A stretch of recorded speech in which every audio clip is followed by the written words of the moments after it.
Welcome to Unholy Inquiry, where each tale leads you deeper into a labyrinth of mystery waiting to be uncovered. This time, join us as we delve into Miss Marple and the Tea That Turned Bitter, a fan-crafted story that pays homage to the genius and sophistication of Agatha Christie's iconic detective, Miss Marple. We are thrilled to have you with us on this captivating journey. Share your thoughts, let us know where you're tuning in from, and if you spot any details we missed, your feedback is invaluable. Together, let's continue to shape even more thrilling enigmas. Chapter 1. The Last Sip at the Vicarage Tea. It began with the sound of a teacup shattering upon the stone hearth. The delicate china, a gift from the bishop himself, to mark Reverend Sampson's 50th birthday, splintered into pale fragments as though struck by an unseen hand. Mrs. Sampson gasped, pressing her lace handkerchief to her lips, while the guests gathered for the quiet afternoon tea at the vicarage sat, frozen in a tableau of bewilderment. At the center of it all slumped the body of Colonel Arthur Redstone, his hand still limp around the silver teaspoon that had moments before stirred his final cup.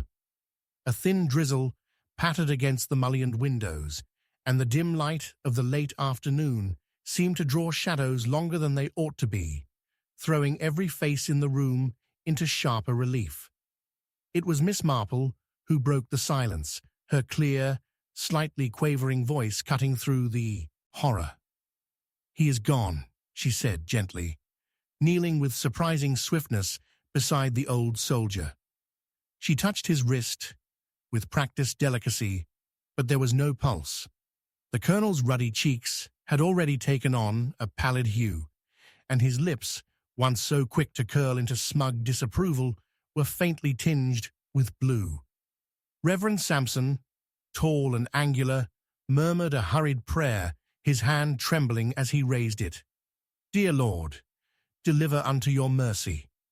His voice cracked. He had presided over funerals, but none had begun so suddenly in his own drawing room. Mrs. Sampson, fluttering beside him, reached for the tea service as though seeking some order amidst the chaos. "It cannot be," she whispered. "Surely he was in fine health not an hour ago." Miss Marple's eyes, sharp beneath their gentle lids, scanned the table. A neat row of teacups, each delicately painted with pink roses, stood before the guests. Yet only one cup was drained to the dregs. Colonel Redstone's, on the small plate beside it, lay a half-eaten currant bun, untouched since he had last laughed at his own anecdote about his days in India. Miss Marple did not touch anything, merely looked, her mind already sifting through the tiny grains of the scene. "Call Dr. Groves at once," she advised firmly. Her voice held authority without any hint of intrusion. The Reverend stumbled to the telephone in the hallway, his voice echoing down the passage as he rang the village surgery. The remaining guests sat rigid, their expressions betraying a range of emotions. Mrs. Lydia Arkwright, a wealthy widow recently come to St. Mary Mead, dabbed dramatically at her eyes, though Miss Marple noted that she had not so much as glanced at the fallen man until several long seconds had passed. Young Peter Sims, the vicarage gardener's son, flushed crimson as though afraid his presence at the genteel tea had been improper. He shifted uneasily, his eyes darting to the tray of cakes as though they, too, might be hiding a secret. And then there was Miss Eleanor Hayes, the schoolmistress, her lips pressed tightly together, her gaze fixed not upon the colonel but upon the Reverend's wife, as though something unsaid hung heavy between them. When Dr. Groves arrived 20 minutes later, rain dripping from his hat brim, he confirmed in blunt medical tones what Miss Marple had already understood. Colonel Redstone had been poisoned.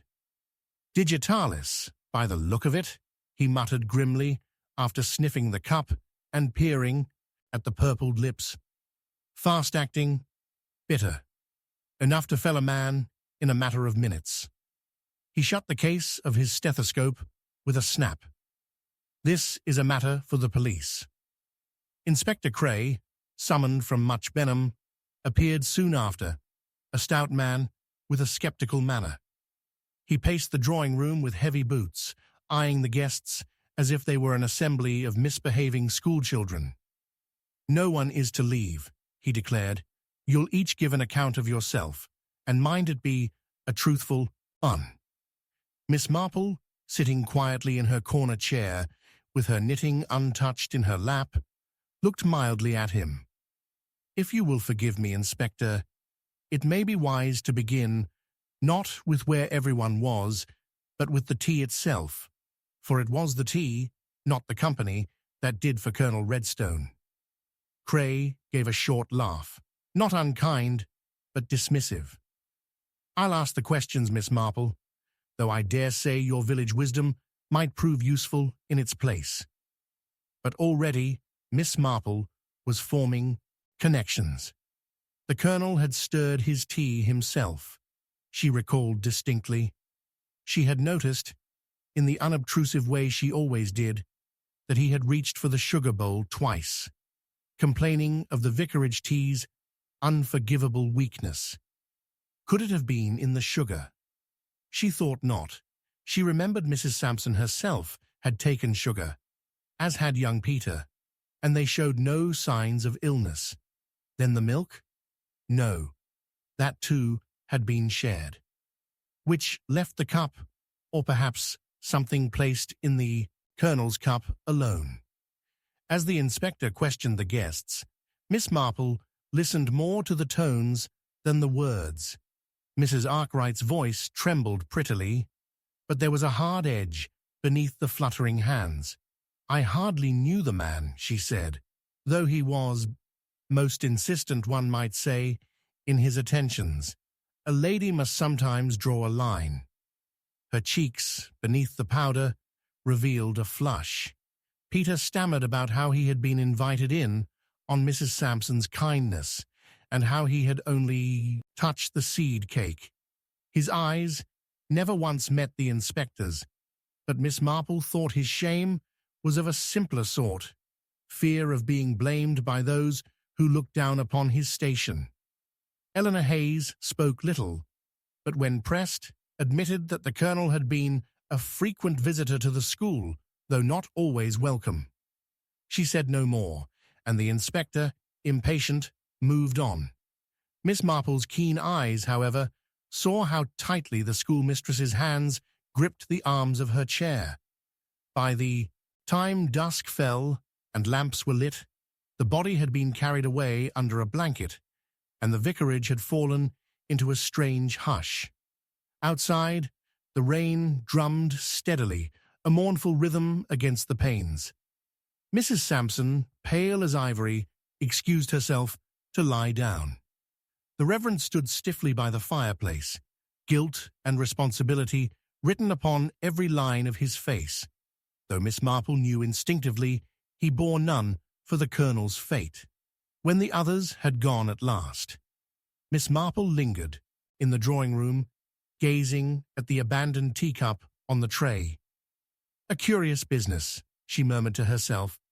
Then, as if struck by a thought, she bent closer, her sharp blue eyes narrowing. There, faint but visible in the light of the lamp, was a small irregular smear upon the rim of the cup, darker than tea, a residue, almost oily. She touched it lightly with the end of her knitting needle. The Colonel had not simply swallowed his last sip.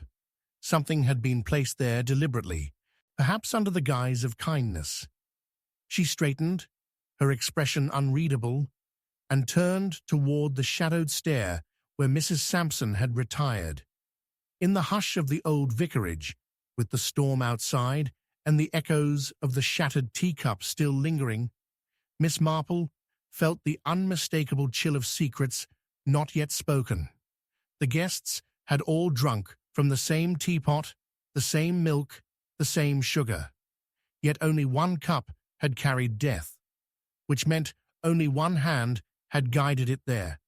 And just as she prepared to take her leave, the inspector called after her, holding a folded scrap of paper he claimed to have found beneath the colonel's chair.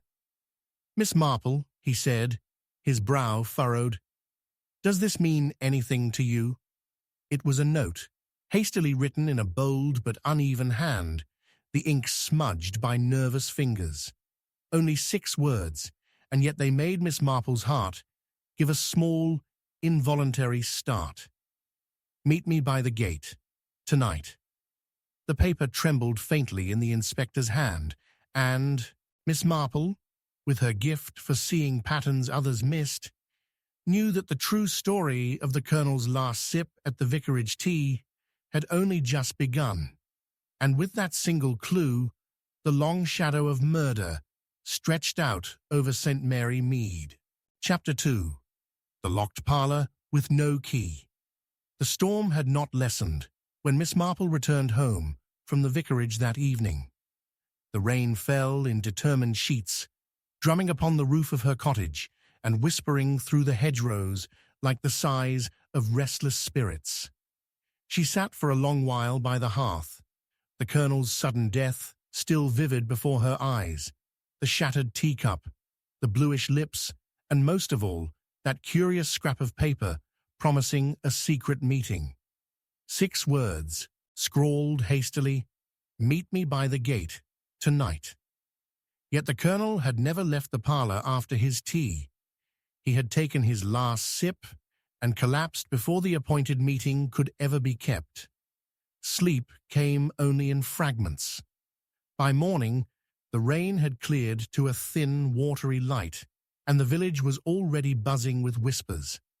At Mrs. Price Ridley's front gate, 2 women bent together, their shawls pulled tight. At the post office, Mr. Harper leaned forward conspiratorially to inform Miss Marple that the colonel had enemies, oh yes, and not all from the war either. The clatter of rumour spread faster than truth, as always. Miss Marple listened with polite nods, her eyes twinkling with that quiet inward knowledge that gossip, when properly sifted, often yielded more truth than its speakers knew. By the afternoon, she resolved to pay a call at the vicarage, under the pretext of concern for poor Mrs. Sampson. It was there, upon entering the broad stone house, with its ivy-draped windows and faint smell of damp hymnals, that she learned of the strange occurrence that would come to haunt the village nearly as much as the poisoning itself. Mrs. Sampson met her in the hall, pale and drawn, but glad of the company. "It is good of you, Miss Marple, so very good. My nerves are, but I hardly know how to begin." She clutched at her guest's arm, her hands trembling in kid gloves. The colonel, and now this. Miss Marple allowed herself to be led toward the rear of the house. There, a cluster of villagers, and the stern form of Inspector Cray stood gathered outside the parlour door. The inspector's expression was dark. "This door," he said brusquely to Miss Marple, "was locked this morning, locked from the inside, and yet no key can be found." Miss Marple raised her brows, peering at the stout oak door with its brass handle. "And you are certain it was locked?" "Quite certain. Mrs. Sampson here tried it herself when she went to clear away the room after last night's tragic business. No one could get in. We had to force it." He gestured, and 2 constables shifted uncomfortably, their shoulders still sore from the effort. Within, the parlour was just as it had been.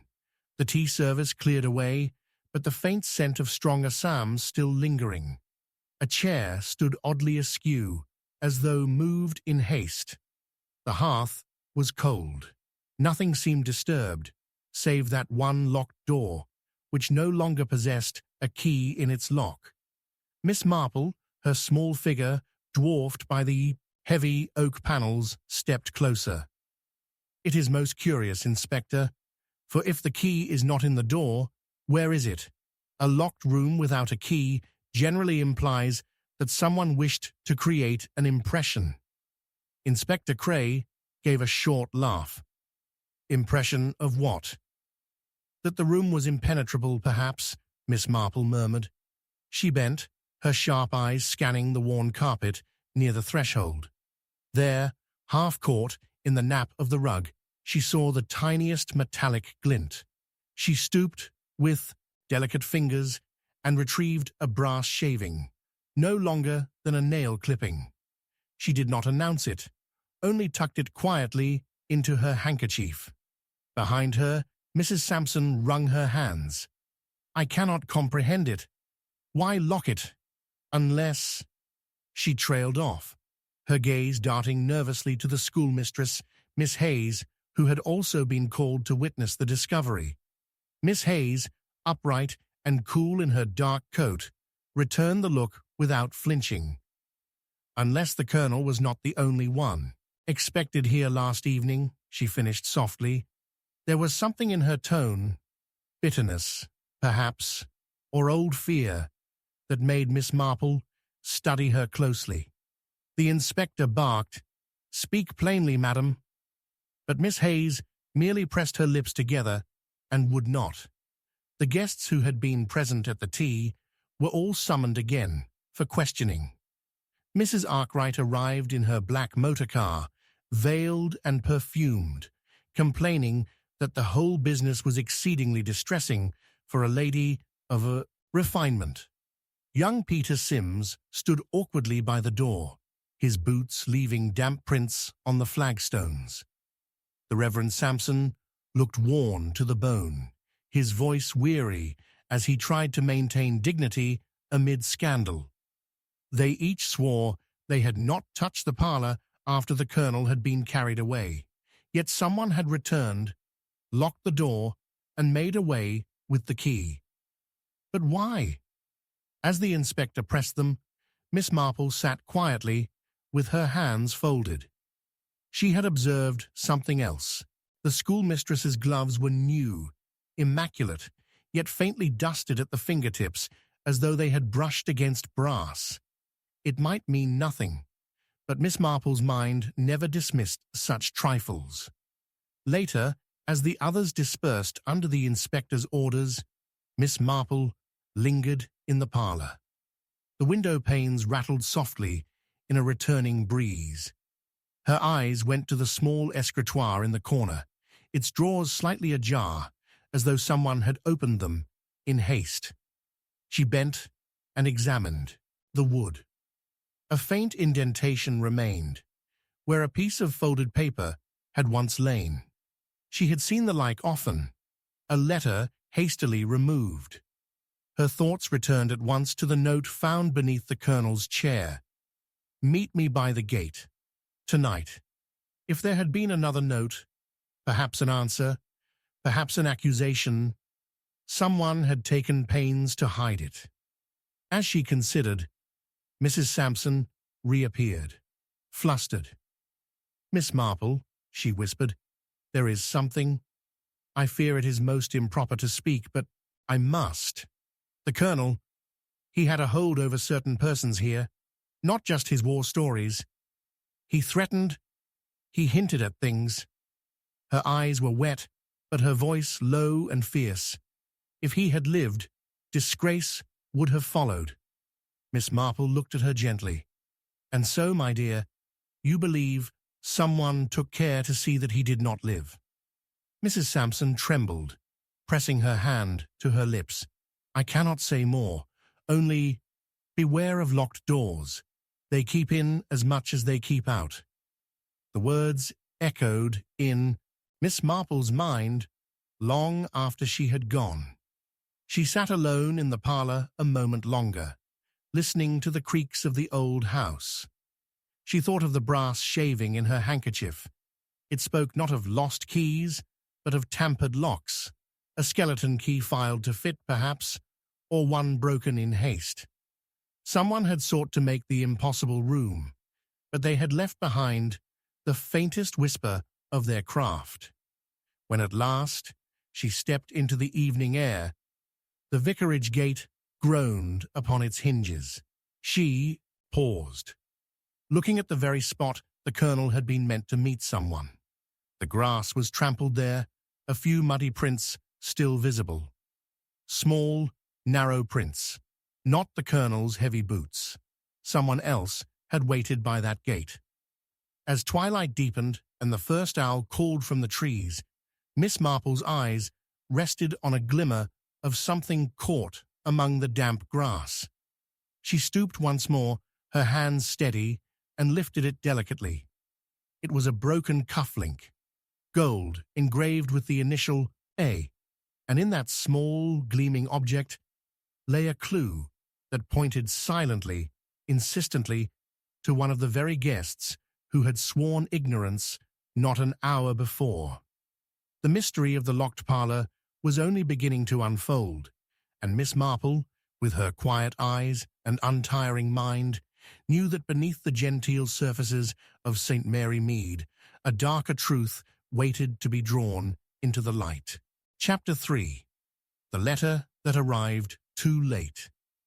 The discovery came at dawn, just as the milkman rattled his cart down the high street, and the first curls of chimney smoke rose above the cottages of St. Mary Mead. It was the postmistress, Miss Hartnell's niece, who noticed it first. A letter slipped into the morning post bag, though it bore the postmark of the previous afternoon. Its cream envelope was smudged with raindrops, as though it had been carried through the storm rather than posted in the ordinary way. And what was stranger still, it bore the name of Colonel Arthur Redstone, already lying cold in the village mortuary. By mid-morning, Inspector Cray had the letter in his possession, though it was Miss Marple who, by virtue of her frequent visits to the post office and her natural way of making herself unobtrusively useful, contrived to learn of it almost as soon as he did. When he came stomping into the vicarage drawing-room, his expression thunderous, she was already seated there, on the pretext of delivering a basket of blackberry jam for poor Mrs. Sampson's nerves. The inspector slapped the envelope on the table. "Here's a fine muddle. A letter for the deceased, posted yesterday, marked urgent, and yet it never reached him alive." The Reverend, gaunt and tired, raised his eyes heavenward.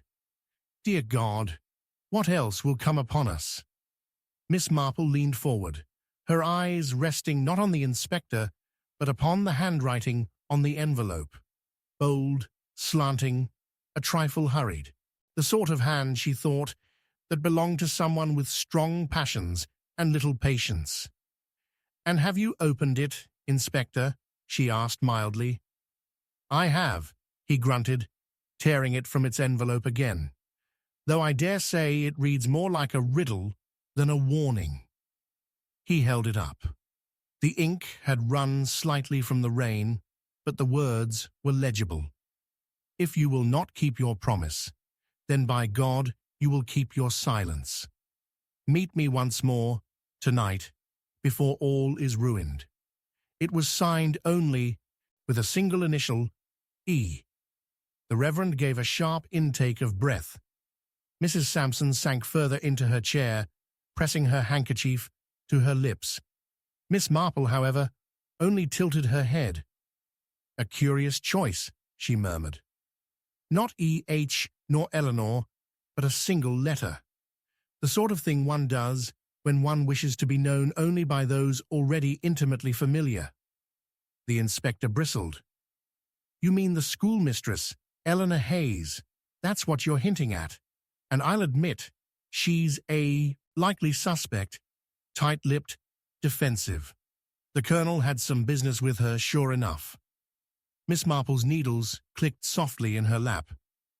"Perhaps, but we must take care not to allow what seems most obvious to blind us to other possibilities. The initial E is not confined to one person in this village. There is Mrs. Arkwright's first name, Eugenia. There is even young Peter's mother, Elizabeth Sims. And we cannot forget that certain persons are fond of borrowing initials when it suits them. The inspector gave a snort, unimpressed by such subtleties. Yet Miss Marple had already noticed another detail, the faint smear upon the paper, not of rain, but of candle wax, pale blue in colour. Not a common household shade, she thought, but something rather more decorative, the sort used by those who fancied themselves refined. It was the sort of wax Miss Arkwright had been seen sealing her invitations with only a week before. By afternoon, word of the letter had spread like fire. Jim, the grocer's, Miss Marple overheard Mrs. Price Ridley declare that it was all the schoolmistress's fault, mark my words, while old Mr. Harper muttered that the Colonel always had a way with widows, and no good comes of that. Everyone seemed certain they knew the truth, but each version contradicted the last. That evening Miss Marple contrived to walk past the schoolhouse. Through the narrow windows glowed a single light. Eleanor Hayes sat at her desk, her face pale, her shoulders hunched as though the weight of something unseen pressed heavily upon her. Miss Marple did not intrude, but her keen eyes saw enough. There was no candle on that desk, no wax dripped upon the wood.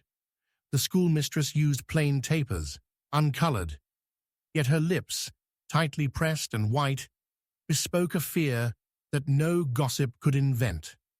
Later still, Miss Marple visited Mrs. Arkwright under pretext of delivering a length of lace for the Widows' Needlework Society. The grand sitting-room, perfumed and curtained, bore on its mantel a candelabra, each holder filled with pale blue candles whose stubs revealed melted wax of precisely the shade Miss Marple had seen upon the letter. She said nothing, merely observed, her eyes lingering a fraction too long before she asked after Mrs. Arkwright's health. The widow, resplendent in mourning black with pearls at her throat, sighed theatrically. "I am hardly sleeping, Miss Marple. Such a shock, and to think it happened under the Reverend's roof. Why, only last month the Colonel assured me of his respect for propriety, and now this scandal." Her hands fluttered, but Miss Marple thought her performance too neat, too well practiced. Behind her wide eyes lurked something sharper, something calculating. "Propriety is a delicate thing," Miss Marple murmured, "easily threatened, even by letters one did not wish to receive." Mrs. Arkwright's smile faltered for the briefest instant. When Miss Marple returned home that night, the village lay under a hushed stillness, broken only by the distant hoot of an owl and the crunch of gravel beneath her boots. She lit her lamp and sat with her knitting, letting her thoughts unravel in time with the wool. The Colonel had been poisoned. His teacup alone bore the taint. A note had summoned him to the gate, though he had never reached it. Another letter, arriving too late, demanded silence, or else ruin.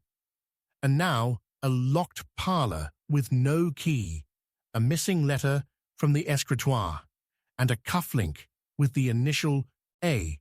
Each clue pointed in a different direction. Yet Miss Marple knew from long years of human observation that all threads must eventually tie themselves together in one knot. As the clock struck 10, there came a knock upon her door. She opened it to find young Peter Sims, his cap in his hands, his face white. "Miss Marple," he whispered, "I oughtn't to be here, but I must tell someone. I saw her last night, by the gate." "Whom did you see, my dear?" Miss Marple asked softly. He swallowed. "Mrs. Arkwright. She was waiting there, long after the Colonel had gone. She dropped something in the grass. I didn't mean to pry, but I picked it up. I kept it, for fear it would look bad." From his pocket, he drew a second cufflink, the twin to the one Miss Marple herself had found by the gate. Gold, engraved with the same initial, A. Miss Marple took it delicately, her eyes glinting in the lamplight. She laid it beside the first. Together they gleamed like two eyes staring back at her, silent witnesses to secrets still hidden. And in that moment, she understood that the letter's arrival, delayed, smudged, bearing its cryptic threat, was not merely late by chance. It had been held back deliberately, delivered only when the colonel could no longer answer it. Someone in the village had not wanted him to reply. Someone had silenced him before his pen could do so. The cufflinks lay on her table, their engraved A pointing like an arrow toward Mrs. Arkwright. Yet Miss Marple knew better than to seize upon the obvious. The truest murderers, she had long since learned, often wore masks made of other people's initials. The rain began again, soft and steady against her window panes, as though the night itself whispered a warning. The truth was drawing nearer, and with it, danger. For just as Miss Marple set down her knitting, her eye fell upon the envelope once more, and there, beneath the signature E, faint but undeniable, was the impression of another hand entirely. A pressure mark, from the sheet above, left in the paper. She tilted it to the lamplight and read the ghost of a name, half-formed but chilling in its implication. It was not Eleanor Hayes. It was not Mrs. Arkwright. It was a name that changed everything. Miss Marple's lips pressed together, and her eyes, for a moment, grew uncharacteristically grave. The letter that had arrived too late had spoken from beyond the grave, and what it whispered was enough to unravel the careful lies that cloaked St. Mary Mead. Chapter 4. The Will That Was Never Signed. The rain had scarcely ceased when the latest revelation broke upon St. Mary Mead. It was the village solicitor, Mr. Clement Greaves, a dry and taciturn man, who arrived at the vicarage one blustery afternoon, with a long envelope in hand. The Reverend Miss Marple and Inspector Cray were gathered in the dim parlour when he made his grave announcement. Colonel Redstone, he declared, had been drafting a new will, one that would have altered his affairs, quite dramatically, but it had never been signed. The words fell like stones into still water. Mrs. Sampson, fragile and pale, clasped her hands tighter in her lap, while the inspector muttered something sharp about further complications. Miss Marple sat very still, her eyes thoughtful, though her mind was already leaping ahead to the implications. A will unsigned was a weapon in the wrong hands, a secret that might mean fortune for one, ruin for another. Mr. Greaves cleared his throat. I was called to the colonel's house scarcely a week ago to draft the document. He had strong opinions on certain relatives and acquaintances. Most notably, he intended to disinherit his cousin, Major Redstone, and instead leave the greater portion of his estate to a lady recently come to St. Mary Mead. All eyes turned at once to Mrs. Arkwright. She coloured slightly, raising her chin with practised dignity.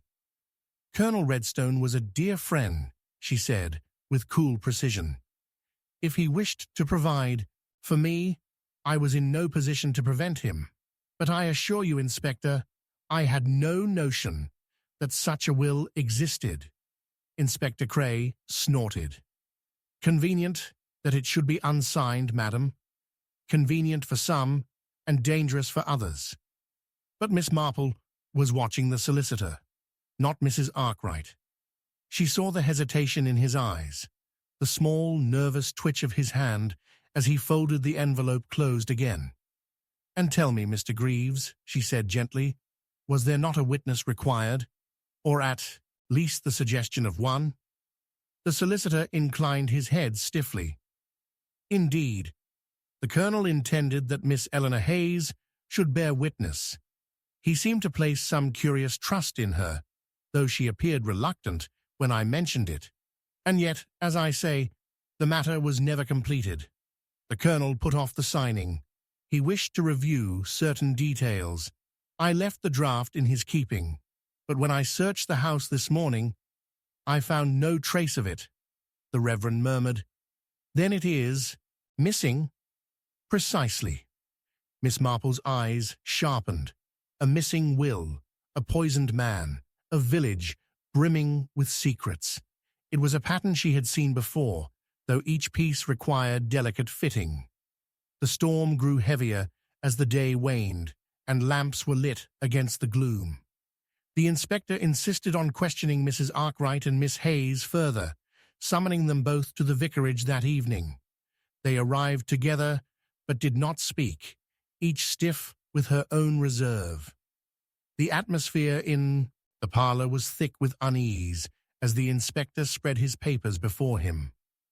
Now then, he barked, one of you stood to gain greatly by the colonel's death, and the other was entrusted with his will. Yet the colonel is dead, the will unsigned, and the draft missing. You will account for yourselves. Eleanor Hayes lifted her chin, her eyes flashing with indignation. I wanted no part of it, she said, her voice tight. The colonel pressed me to serve as witness. I told him it was improper, that I wished no entanglement with his affairs. He insisted it was merely formality, but I never saw the document, and I never signed anything. Mrs. Arkwright gave a small, icy smile. Naturally, she would say so. For myself, I had no idea of his intentions until this very afternoon. Colonel Redstone was a man of many boasts. One could not take all his talk seriously. I relied on my own means, not on promises. Yet her hand, adorned with rings, toyed nervously with her pearl necklace, betraying more unease than her polished voice admitted. Inspector Cray growled, and yet the colonel's draft will vanish, just as he is poisoned. A tidy coincidence. Miss Marple spoke then, softly but firmly. The colonel was a man of pride, Inspector. He disliked weakness in others, but above all he feared losing control of his own reputation. He would never have allowed a will to be misplaced unless someone very close to him had influenced his decision. The real question, I think, is not who benefited most, but who feared exposure most keenly. The silence that followed was taut. Eleanor's lips pressed tight. Mrs. Arkwright's eyes glittered with annoyance. The Reverend shifted uneasily in his chair, his conscience pricked by secrets he dared not speak aloud. Later, when the guests had departed and the inspector was busy writing up his notes, Miss Marple lingered in the parlor.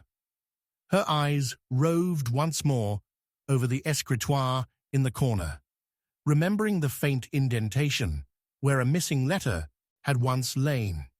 She bent again to the drawer, her fingers light, and noticed for the first time a faint scuff on the wood, as though a paperweight had been dragged across it.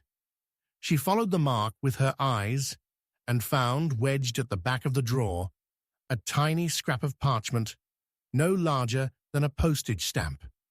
On it were 2 words, written in the colonel's bold hand, for Arkwright.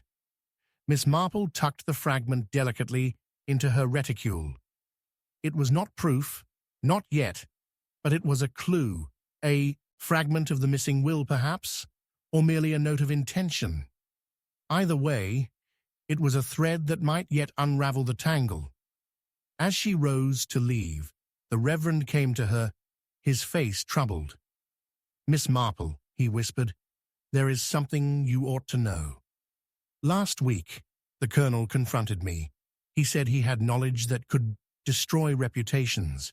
He did not speak plainly, but I fear he meant Mrs. Sampson. He hinted at impropriety, of debts and obligations from before our marriage. I told him such talk was slander, but oh, Miss Marple, the malice in his eyes, he thrived upon it. Miss Marple laid a gentle hand upon his arm. There are men, Reverend, who take pleasure in the suffering of others. It gives them a sense of power. But malice breeds enemies, and enemies may take desperate steps. The wind rattled the windows then, as though in agreement. The Reverend shuddered and drew his robe tighter. That night, alone in her cottage, Miss Marple spread out her clues before her mind as neatly as she laid out her knitting. A poisoned teacup, a note by the gate, a locked parlor without a key, a cufflink engraved with an A, a letter delivered too late, and now a missing will, unsigned, but with fragments pointing toward Mrs. Arkwright. The pattern was tightening, but it was not yet complete. She thought of Mrs. Arkwright's polished composure, her careful mask of dignity. Beneath it, Miss Marple suspected, lay a woman accustomed to using charm as a shield and wealth as a weapon. She thought, too, of Eleanor Hayes, whose sternness concealed a deep well of fear, and of the Reverend, haunted by his wife's secrets. Each held motives: greed, fear, shame. Each had reason enough. As the clock chimed midnight, Miss Marple reached for the fragment of parchment once more. Turning it to the lamplight, she saw faint pencil marks upon its reverse, hurriedly rubbed away, but still legible to her sharp eyes. They formed a single name. Not Arkwright, but Hayes. Miss Marple sat back, her breath quiet, her mind alight. The Colonel had toyed with more than one name in his last intentions. He had written and rewritten his will, changing his mind like a man shifting pieces on a chessboard. In the end, perhaps, he had never signed at all, because he could not decide whom to reward or whom to bind to him by obligation. And that hesitation had cost him his life. For the unsigned will meant the old, existing one still held force, and under that, the chief beneficiary was none other than Major Redstone, a cousin long estranged, but not yet entirely forgotten. The storm outside rose again, fierce and insistent, as if echoing the turmoil in Miss Marple's thoughts.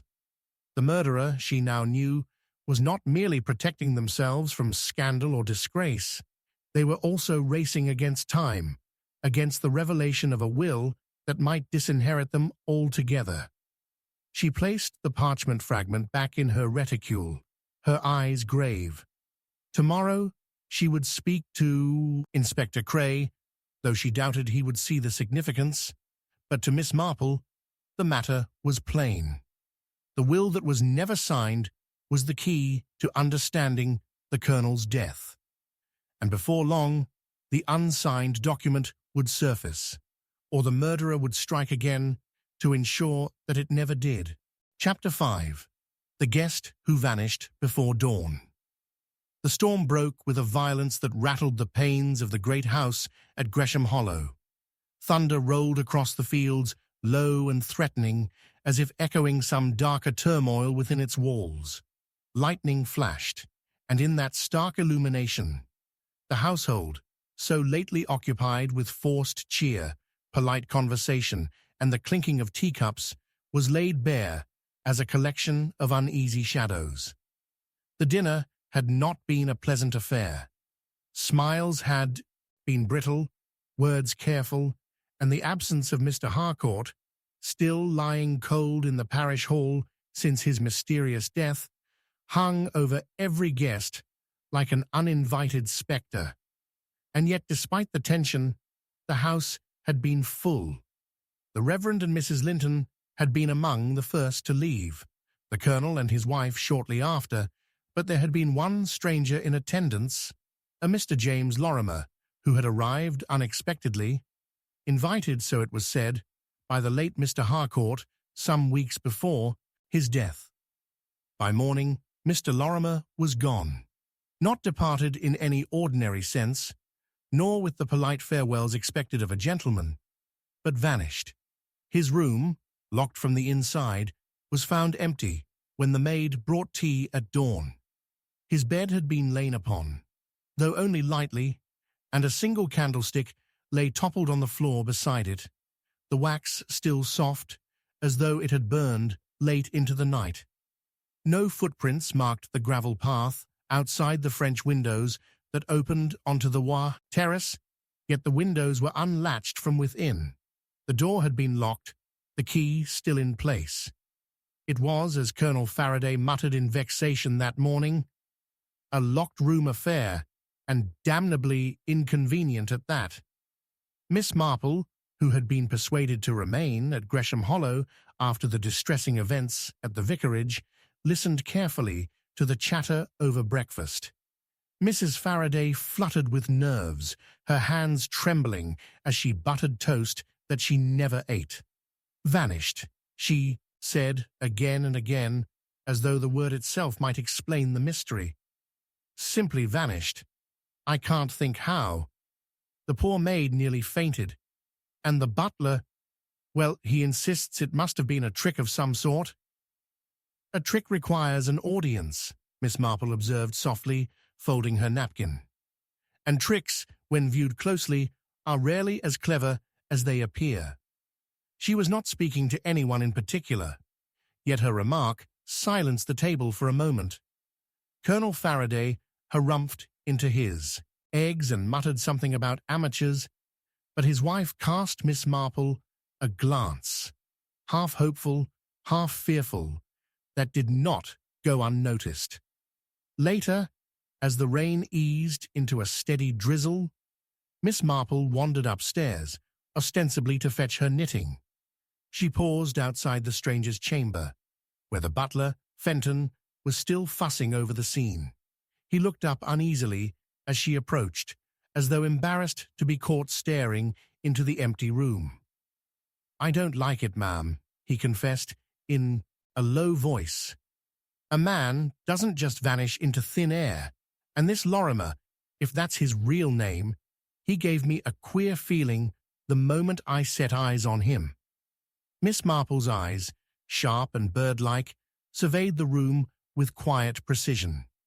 The unrumpled sheets, the candlestick on the floor, the French windows barely ajar. She stooped delicately, examining the carpet. "Ah," she murmured. There, by the skirting board, was a faint smear. Mud, perhaps, though dry now. Not enough to suggest footprints, but peculiar, given that no one else had entered. And on the small desk by the window lay a scrap of paper, torn hastily from a larger sheet.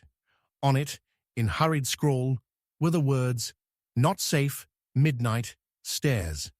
Nothing more. When she rose, she asked Fenton, "Who showed Mr. Lorimer to this room?" "I did, ma'am," the butler replied. "He had no luggage, but a small case. Said he was here on Mr. Harcourt's invitation, though I'd never seen his face before. He was polite enough, but I'd say restless, kept looking over his shoulder." "Fear," Miss Marple said simply. "It gives people a particular expression, one often mistaken for bad temper. Did you notice anything else?" Fenton hesitated, then said in a tone that suggested guilt at repeating gossip, "Only that he seemed very interested in the locked parlor last night. Asked me twice if the key had been found. I told him no, it's still missing since the master passed." Miss Marple's brows knit for the briefest of moments. "Ah," she said, again, very softly, and this time it was not so much curiosity as confirmation. She went downstairs with the scrap of paper carefully folded into her handkerchief. The household grew more unsettled as the day wore on. Some whispered that Mr. Lorimer had been an accomplice of Mr. Harcourt's killer, others that he had been the intended victim and had fled in terror. Colonel Faraday dismissed both notions with irritation, yet it was clear he too was disturbed.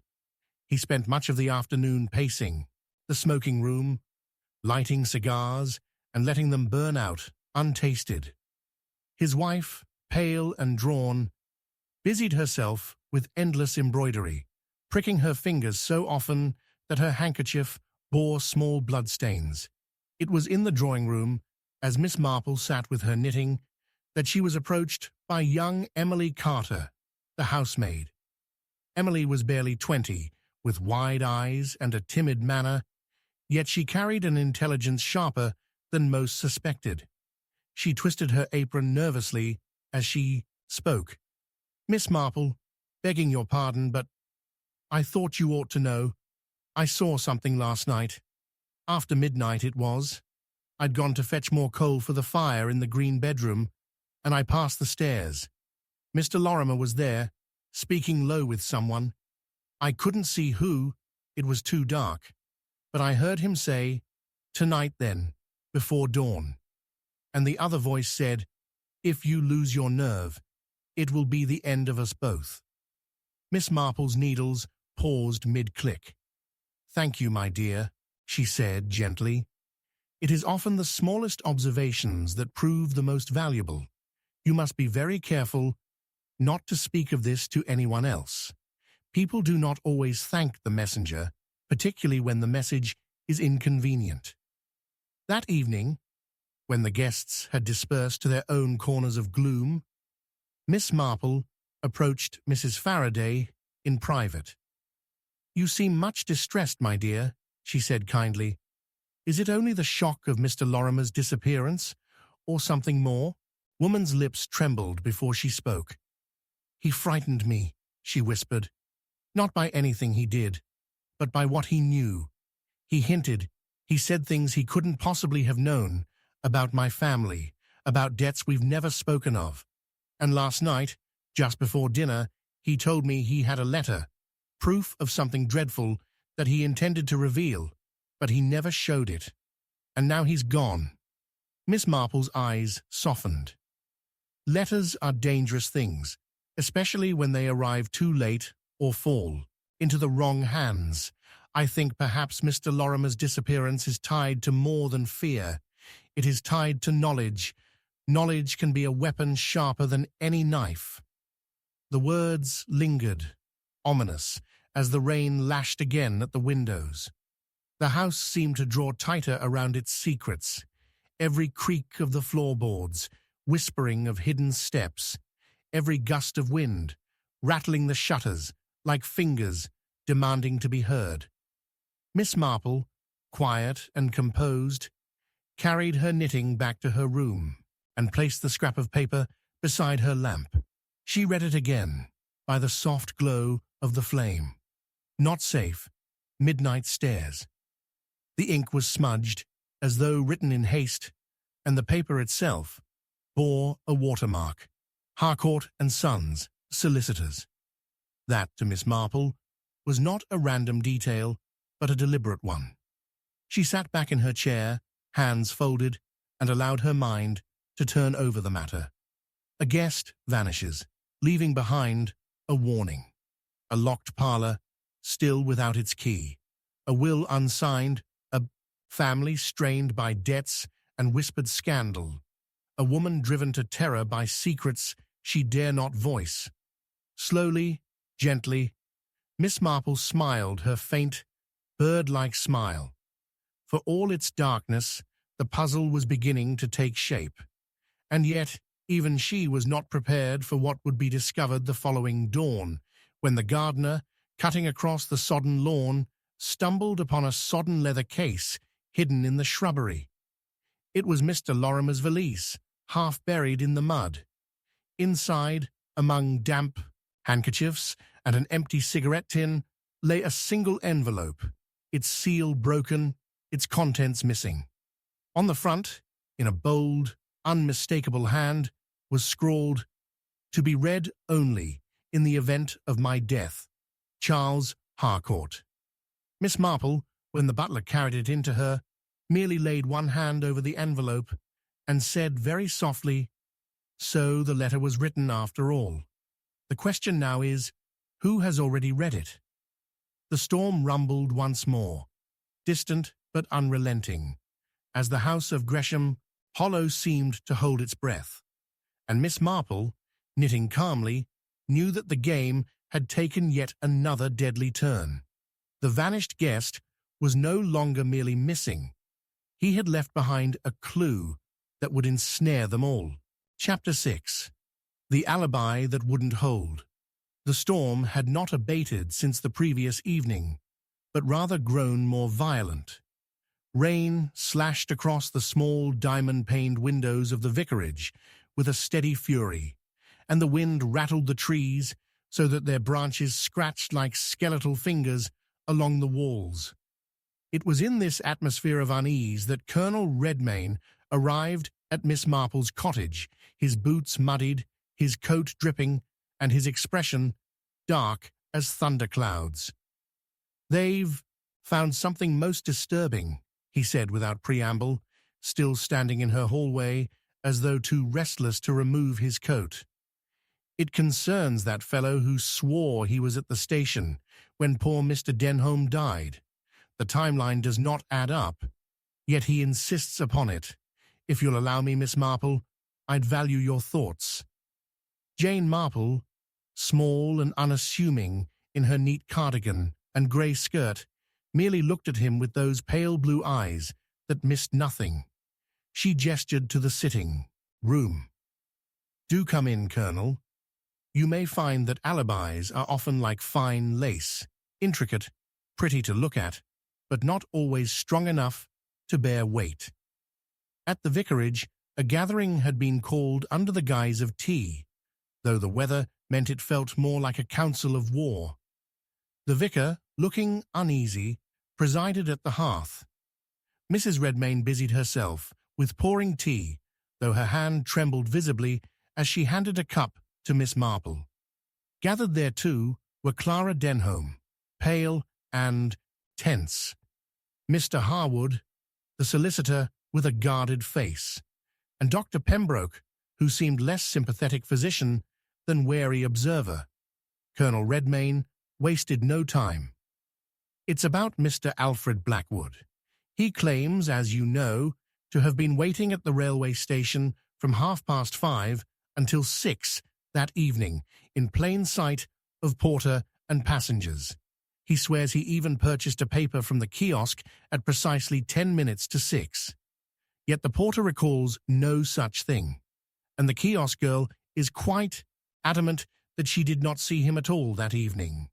Clara Denholm gave a little gasp. "But then, where was he?" "That," said Miss Marple softly, "is the question, is it not?" There was silence, but for the pop of the fire and the steady drum of rain. Then Dr. Pembroke broke in, his voice cool. "The fellow is known for his erratic ways. He gambles, he boasts, and half the time one cannot separate truth from fancy. It may be that he thought he was there. One's memory can be a treacherous servant." Miss Marple set down her cup. "Oh no, Doctor. Memory is rarely so treacherous as all that. When people lie, they usually embroider their tale with unnecessary details, forgetting that the simplest truths require none. Mr. Blackwood made much of the hour, the minute, the paper he purchased, all very precise. Too precise, one might say. Like a badly rehearsed play, it does not ring true." Colonel Redmayne leaned forward. "Do you mean to say he could have been at Denholm House at the very time of the death?" "That," said Miss Marple, "is indeed possible, though I think it unlikely he would risk being seen arriving or leaving so openly. People who lie about their whereabouts often have something far more subtle to conceal." Her words seemed to unsettle Clara, who sat twisting a handkerchief between her fingers. "You think, perhaps, that Alfred Blackwood might have killed my uncle?" Miss Marple gave her a kindly glance. "My dear, suspicion is a curious thing. It attaches itself readily to the loud and the careless, because they make themselves noticed. But murder, real murder, requires more than bluster. It requires motive, opportunity, and a certain coldness of heart. We must weigh all three." Colonel Redmayne grunted, but his face showed grudging respect. Motive, eh? Blackwood did stand to gain if Denholm's will were not to his liking, but then so did others. His eyes flickered toward Clara, who looked away at once, her cheeks flushing. At that moment, Mrs. Redmayne, who had been silent, spoke with sudden sharpness. Well, I don't trust Mr. Harwood either.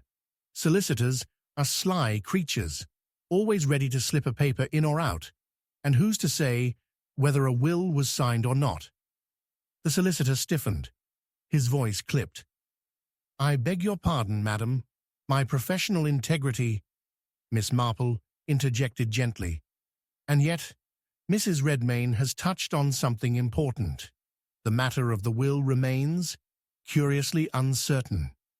One would have expected such a careful man as Mr. Denholm to see to it that no ambiguity could arise. And yet, here we are, quite unsure who inherits and under what terms, almost as if the document itself were meant to sow discord. Dr. Pembroke shifted uneasily. Then you think Denholm meant for trouble to come of it? Oh, not necessarily. But there are times when an unsigned paper is more powerful than a signed one. People reveal their truest selves when they believe they stand to gain or lose everything. The room seemed suddenly charged with unspoken meaning. Clara's knuckles were white around her handkerchief. Harwood's eyes darted once toward her before fixing on the fire. Mrs. Redmayne fussed with the teapot, though it was long empty. It was then that the vicar, who had been silent all this while, cleared his throat nervously.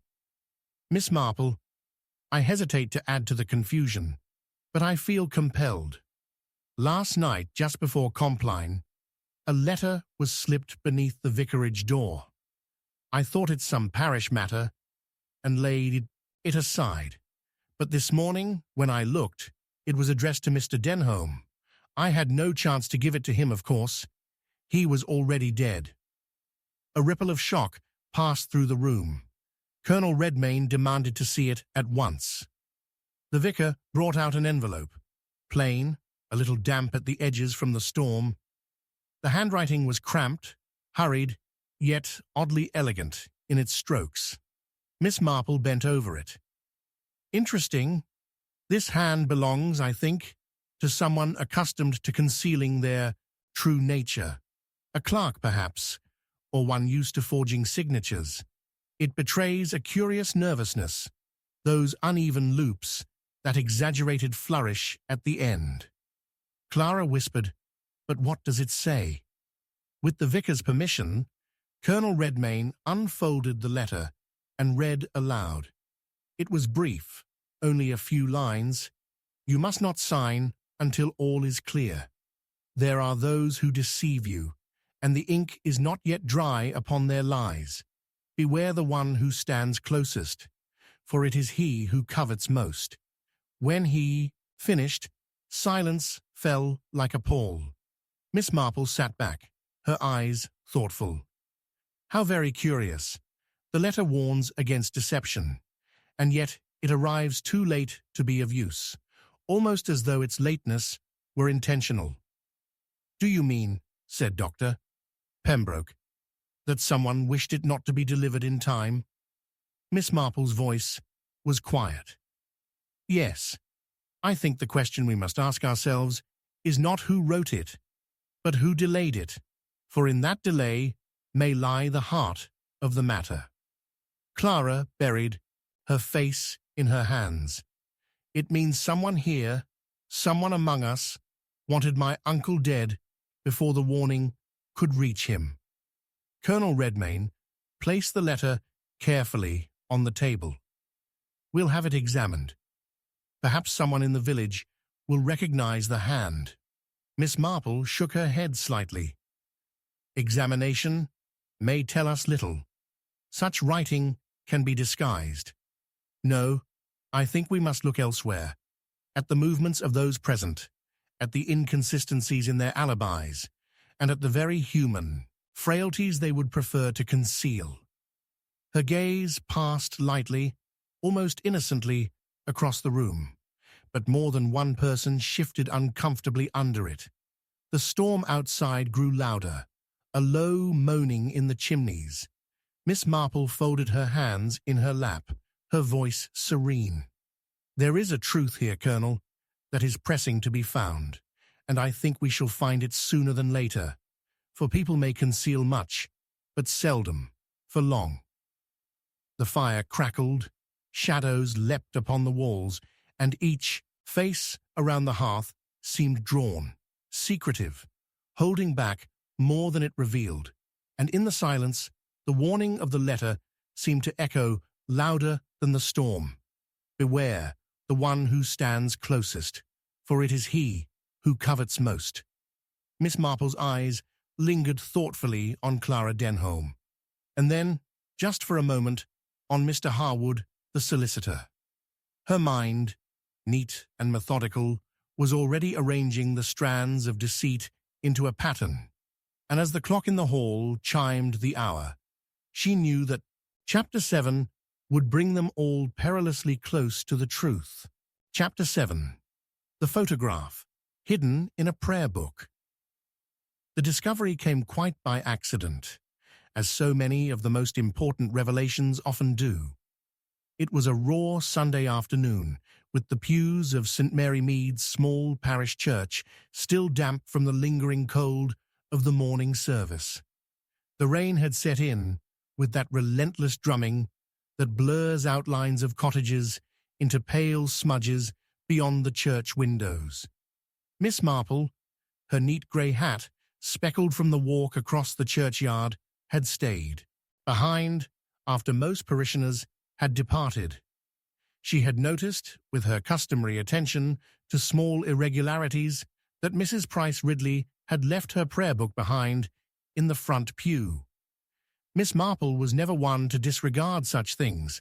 She stepped forward to retrieve it, before the verger absent-mindedly placed it among the lost articles to be forgotten for weeks.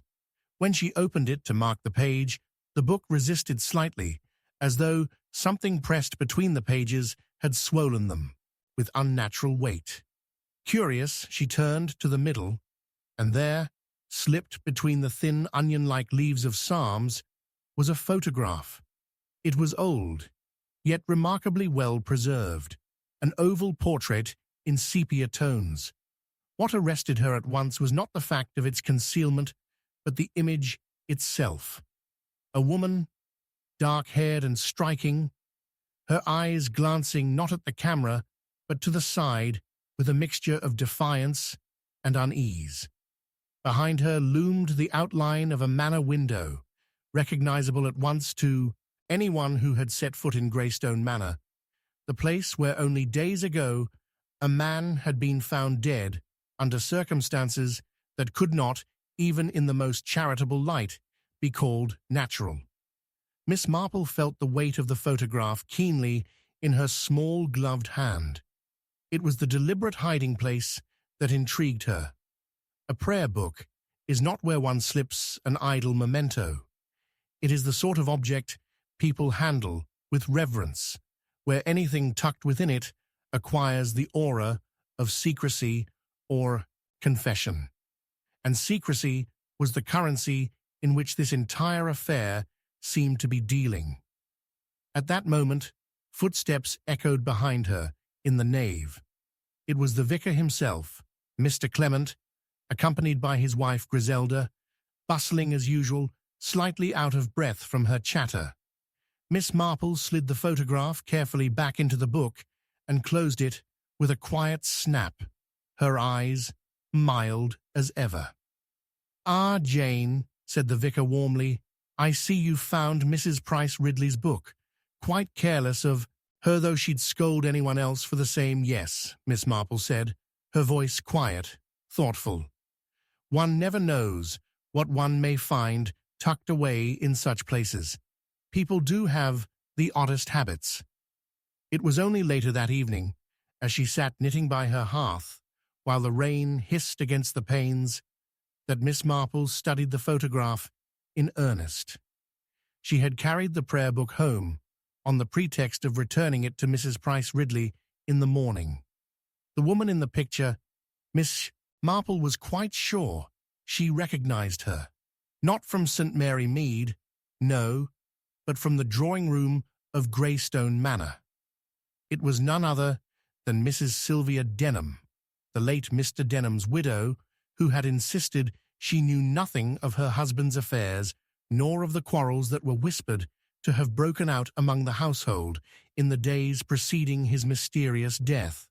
Why, then, would her photograph be hidden in the prayer book of Mrs. Price Ridley, who was neither kin nor close companion of the Denhams? More curious still was the look on Sylvia's face in the image, wary, guarded, as though she knew more than she ever intended to say aloud. The next day brought another layer of intrigue. Miss Marple, with her usual air of innocent inquiry, visited Mrs. Price Ridley under the pretext of returning the book.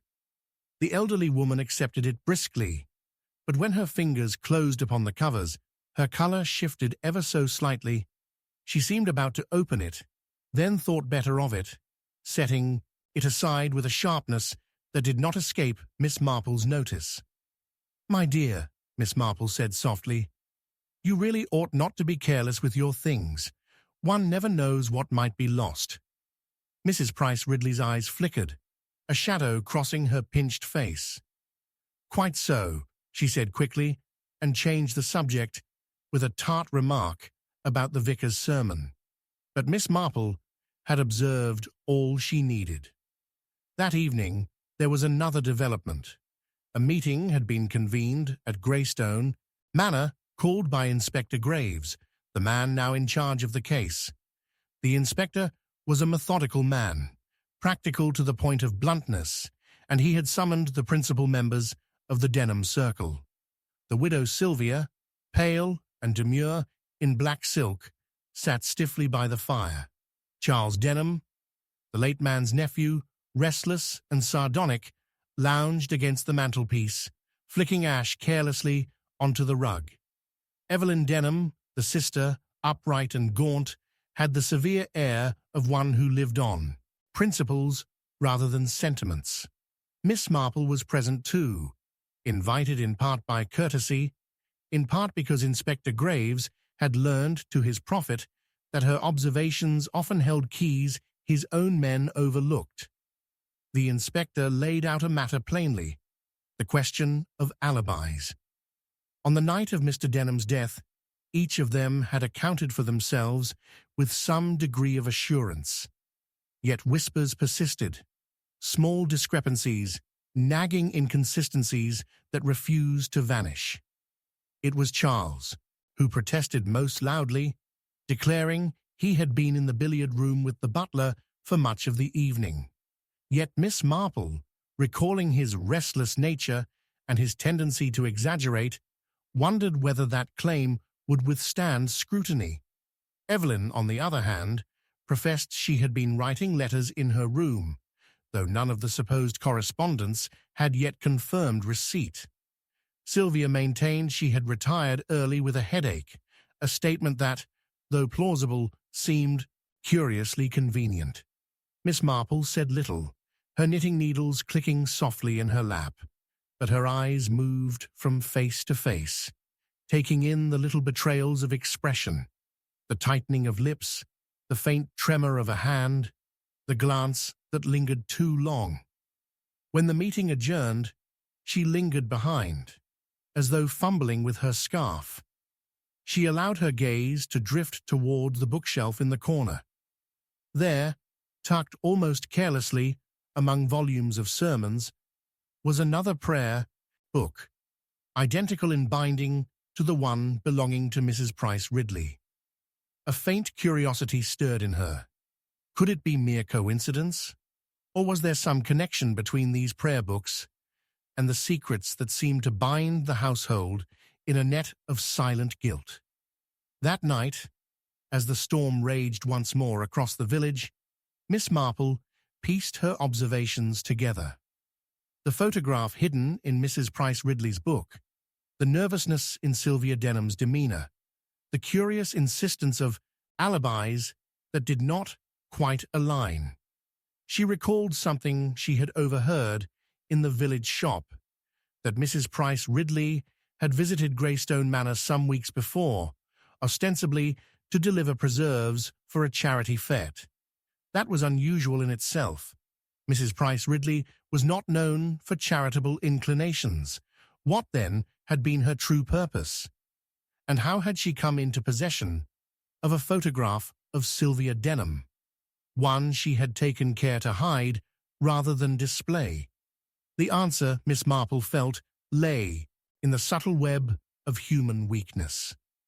Mrs. Price Ridley prided herself on her knowledge of village affairs. She had the makings of a collector, not of trinkets, but of secrets.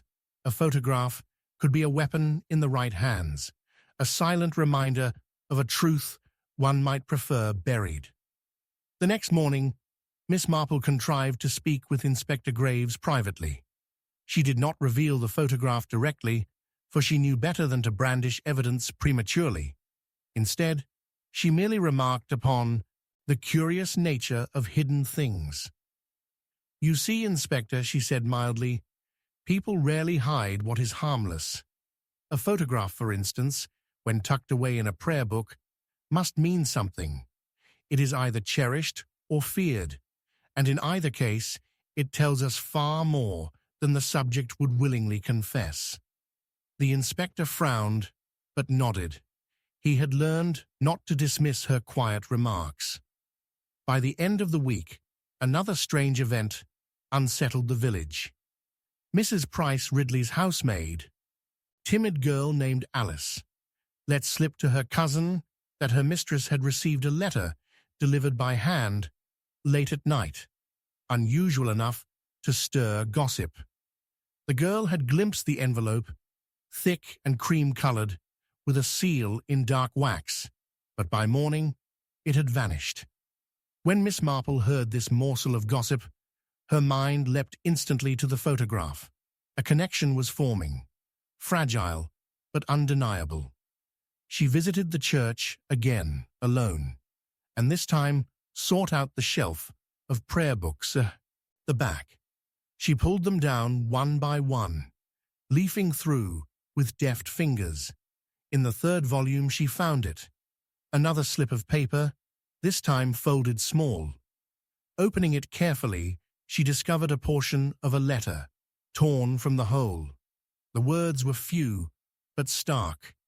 "Before it is too late. If the truth comes out, all will be ruined." Miss Marple's eyes narrowed, the faintest glimmer of triumph in their pale blue depths. Here was the confirmation she had needed. The photograph was no idle trinket. It was part of a pattern, an undercurrent of blackmail or coercion, threading through Greystone Manor and beyond. Someone had sought to use the weight of the past, captured in an image and preserved in written threats, to bend another to their will. As she stood in the dim church with the rain pattering above, Miss Marple folded the fragment carefully and slipped it into her reticule. Her thoughts turned inevitably to the widow Sylvia, her pale composure, her evasions. Could she have been the target of such a scheme, or perhaps the instigator? Yet Miss Marple's intuition whispered that the truth was subtler still. When she returned home that night, the fire crackling cheerfully, though her mind was anything but easy, she reflected on the human penchant for concealment. A photograph in a prayer book, a torn letter folded into another. These were not random accidents, but deliberate choices, laden with significance. And she, Jane Marple, had long ago learned that the smallest of these choices, once examined, could unravel the greatest of mysteries. But she also knew something else. Someone was aware that secrets were being unearthed, and that someone would not sit idle. For even as she wound her ball of yarn, she could not shake the impression that the net was drawing tighter, that the case was about to take a darker turn. The next morning brought confirmation of her unease. a messenger arrived breathless at her gate, clutching an envelope. It was addressed, in a hand she recognized at once, to her, Miss Jane Marple. The paper smelled faintly of lavender, the ink was firm and dark, and the signature at the bottom froze her heart with its implication. For the letter bore the name of Mr. Denham himself, though he had been dead these past 2 weeks, and with that, the true depth of the mystery began to show its face. Chapter 8. A Whisper from the Attic. The storm had grown worse as the night deepened, rain lashing against the stone walls of Gresham Manor with a fury that seemed almost personal. The wind tore at the chimneys and whined through cracks in the window frames, setting the ancient house to a low, uneasy groaning. It was near midnight when the whisper first came, low, indistinct, and faintly human, rising from the shadowed corridors above the second floor. Most of the household had retired, uneasy from the evening's strained conversations, yet the sound stirred unease among those still awake, for it had the uncanny quality of something not meant to be heard. Miss Marple, seated quietly in the drawing-room with her knitting, heard it too. Her needles paused mid-click as her pale eyes lifted toward the ceiling, the faintest frown marking her face. There it was again, softer this time, almost as though someone exhaled words against the boards of the attic floor. She set down her knitting and glanced toward the fire, which sputtered and cracked as if protesting the storm. To most, such a sound might have been dismissed as wind in the eaves, but Miss Marple had lived too long and heard too much to accept the simple explanation without scrutiny. She waited, still and sharp as a bird poised on a branch, before rising from her chair with that unhurried decisiveness that concealed the urgency of her thoughts. It was not long before she encountered Inspector Crail, who had been prowling the ground floor in restless thought, the shadow of suspicion darkening his sharp-featured face. "Did you hear it?" she asked softly. "Hear what, Miss Marple?" His tone was clipped, weary with the frustrations of an investigation that, in his mind, had sprouted too many inconsistencies. "That whisper," she replied, her eyes calm but insistent. "It came from the attic, just above us, and unless I am much mistaken, it was no trick of the storm." The inspector frowned, his mouth hardening. "The attic has been locked these past days. No one should be up there." "No one should," Miss Marple agreed with a mild nod. "Yet, I think you and I both know that in houses like these, rules of propriety often conceal exceptions." Together, they ascended the staircase, its balustrade creaking as though in anticipation of their passage. The great landing stretched before them, long and dim, the only light cast by a lone oil lamp that trembled in the draught. The door to the attic stairwell stood, closed at the far end. As they drew near, another sound broke the silence. Not a whisper this time, but the faint scuff of movement overhead. Inspector Crail's hand closed firmly around the handle. "Stay back, if you please," he murmured. But Miss Marple, instead of retreating, watched with that keen patience which often unnerved younger, less experienced men. With a jerk, Crail forced the door open and mounted the narrow steps 2 at a time, the boards groaning under his weight. Miss Marple followed at her slower pace, her candle held steady. At the top, the attic spread out before them, dim and cluttered with the detritus of generations, broken trunks, faded portraits, cracked porcelain, and discarded furniture cloaked in sheets. The air smelled of dust and damp, tinged with the sharp tang of mice. Nothing moved. Yet as the inspector swept his lantern across the gloom, something caught Miss Marple's eye. A prayer book, lying half open on the floor, near a covered chest, its pages ruffled as if recently disturbed. Crail strode forward, pulling back a sheet from the chest with impatience, but found nothing save dust. He muttered an oath. Miss Marple, meanwhile, bent down delicately and picked up the prayer book. It was old, the leather cover worn smooth with use.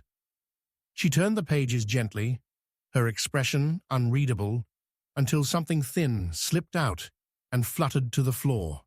She caught it, a scrap of faded ribbon, torn at the edge and faintly stained with what looked like ink.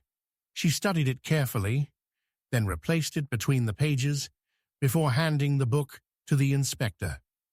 "A curious place for a prayer book, don't you think?" she remarked, "particularly as it does not belong to the family chapel set. This one, if I am not mistaken, belonged to a lady of the household, perhaps Mrs. Gresham herself." Crail glanced at the book, his irritation mounting. "A prayer book is hardly evidence, Miss Marple." "No," she said gently, "but it is rather more than a trinket. Books have a way of containing more than prayers, Inspector. Sometimes they preserve secrets that are otherwise too dangerous to speak aloud." As though to prove her point, another sound drifted through the attic, so faint they almost missed it, a muffled sob quickly stifled. The inspector wheeled round, but Miss Marple's eyes narrowed upon a wardrobe pressed against the far wall. Its door hung slightly ajar. She touched the inspector's arm lightly and inclined her head. Crail threw open the door, his lantern flaring. Inside crouched Clara, the maid, her eyes wide and tear-brimmed. She shrank back, trembling, as the light fell upon her face. "What are you doing up here?" the inspector demanded. Clara clutched her shawl tighter, her words spilling out in broken gasps. I couldn't sleep. I thought I heard him, up here, whispering to me, like he used to." "Who?" Miss Marple asked softly, her voice kind, but pointed. The girl hesitated, biting her lip, before whispering, "Mr. Henry, the master. I thought it was his voice." The inspector frowned, but Miss Marple's expression only deepened into thought. "Henry Gresham has been dead these 3 weeks," she said, her tone neither accusing nor pitying. "And yet, you believe you heard him whisper in the attic?" Clara's eyes brimmed over. "I know it sounds mad, miss, but I swear it was him. And then I found the book. It wasn't here before." She pointed to the prayer book still in Crail's hand. The inspector growled, but Miss Marple hushed him with a gesture. "Fear can make us hear many things, child," she murmured, "but fear can also be useful. It drives us to places we would not otherwise search." The maid was dismissed, shaken but unharmed, though the inspector muttered that she ought to be watched closely. When she had gone, Miss Marple's gaze lingered on the prayer book, her mind working in silent calculation. Something about the girl's terror had rung true, but perhaps not in the way Clara herself believed. The whisper, the sobbing, the book placed deliberately where it might be found. It was not superstition, but contrivance. Someone had wanted Clara to stumble upon that relic in the dead of night, someone who understood both her loyalty to the late Mr. Gresham and her fragile nerves. As the hour grew late, the household descended again into uneasy silence, yet Miss Marple lay awake in her chamber, considering. By morning, she was ready. Over breakfast, she engaged the Greshams and their guests in gentle conversation, her voice mild as milk, her questions seemingly harmless. But behind her knitting, she watched, weighing responses. When she remarked idly upon Mrs. Gresham's prayer habits, the widow stiffened almost imperceptibly, her gaze flicking toward the library. Later, When the subject of the stormy attic was raised, it was young Michael Gresham, the heir, whose spoon clattered too quickly against his saucer, betraying nerves. Miss Marple noted it all, without comment. She had learned long ago that the most dangerous truths often revealed themselves in the smallest gestures, and by evening she had drawn one step closer to the hidden heart of the mystery. That night, as the household gathered reluctantly in the drawing-room, Miss Marple rose, her needles clicking together for the last time. "I believe," she said, in her soft, unthreatening voice, "that we are all overlooking something of significance. A prayer book does not wander to an attic on its own, and a whisper, however faint, is rarely the voice of the dead." The silence that followed was heavy, pressing down upon them all. Mrs. Gresham's lips parted as though to speak, but no words came. Michael's eyes darted toward the hallway. Even the inspector leaned forward, taut with expectation. Miss Marple looked round at them all, her expression almost sorrowful. "No," she continued, "the dead do not whisper. But the living, they whisper all too often when they believe no one is listening. And I think we must ask ourselves who among us had reason to place that book there, and why." Her words lingered in the air, long after the fire had guttered low. And when the next morning dawned grey and cold, the truth of her suspicion was revealed in the most startling way. For tucked into the very lining of the prayer book, missed at first glance, was a folded photograph, faded with age, yet unmistakable. It was of Henry Gresham himself, arm in arm, not with his wife, but with a woman none of the family recognized. A woman whose face, though blurred, bore a striking resemblance to someone still within the house. Miss Marple studied it gravely, her eyes narrowing. "This," she said softly, "changes everything." And with that discovery, the fragile facade of calm at Gresham Manor shattered anew, and the mystery took a darker turn that no one present would soon forget. Chapter 9. The Garden Gate That Shouldn't Have Opened.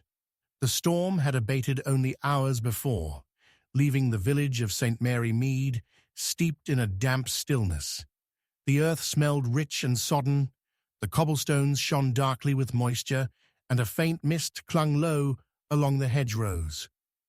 Miss Marple, wrapped snugly in her grey shawl, stood at the drawing-room window of the Harrington estate where she had been staying the night, her eyes drawn to the garden beyond.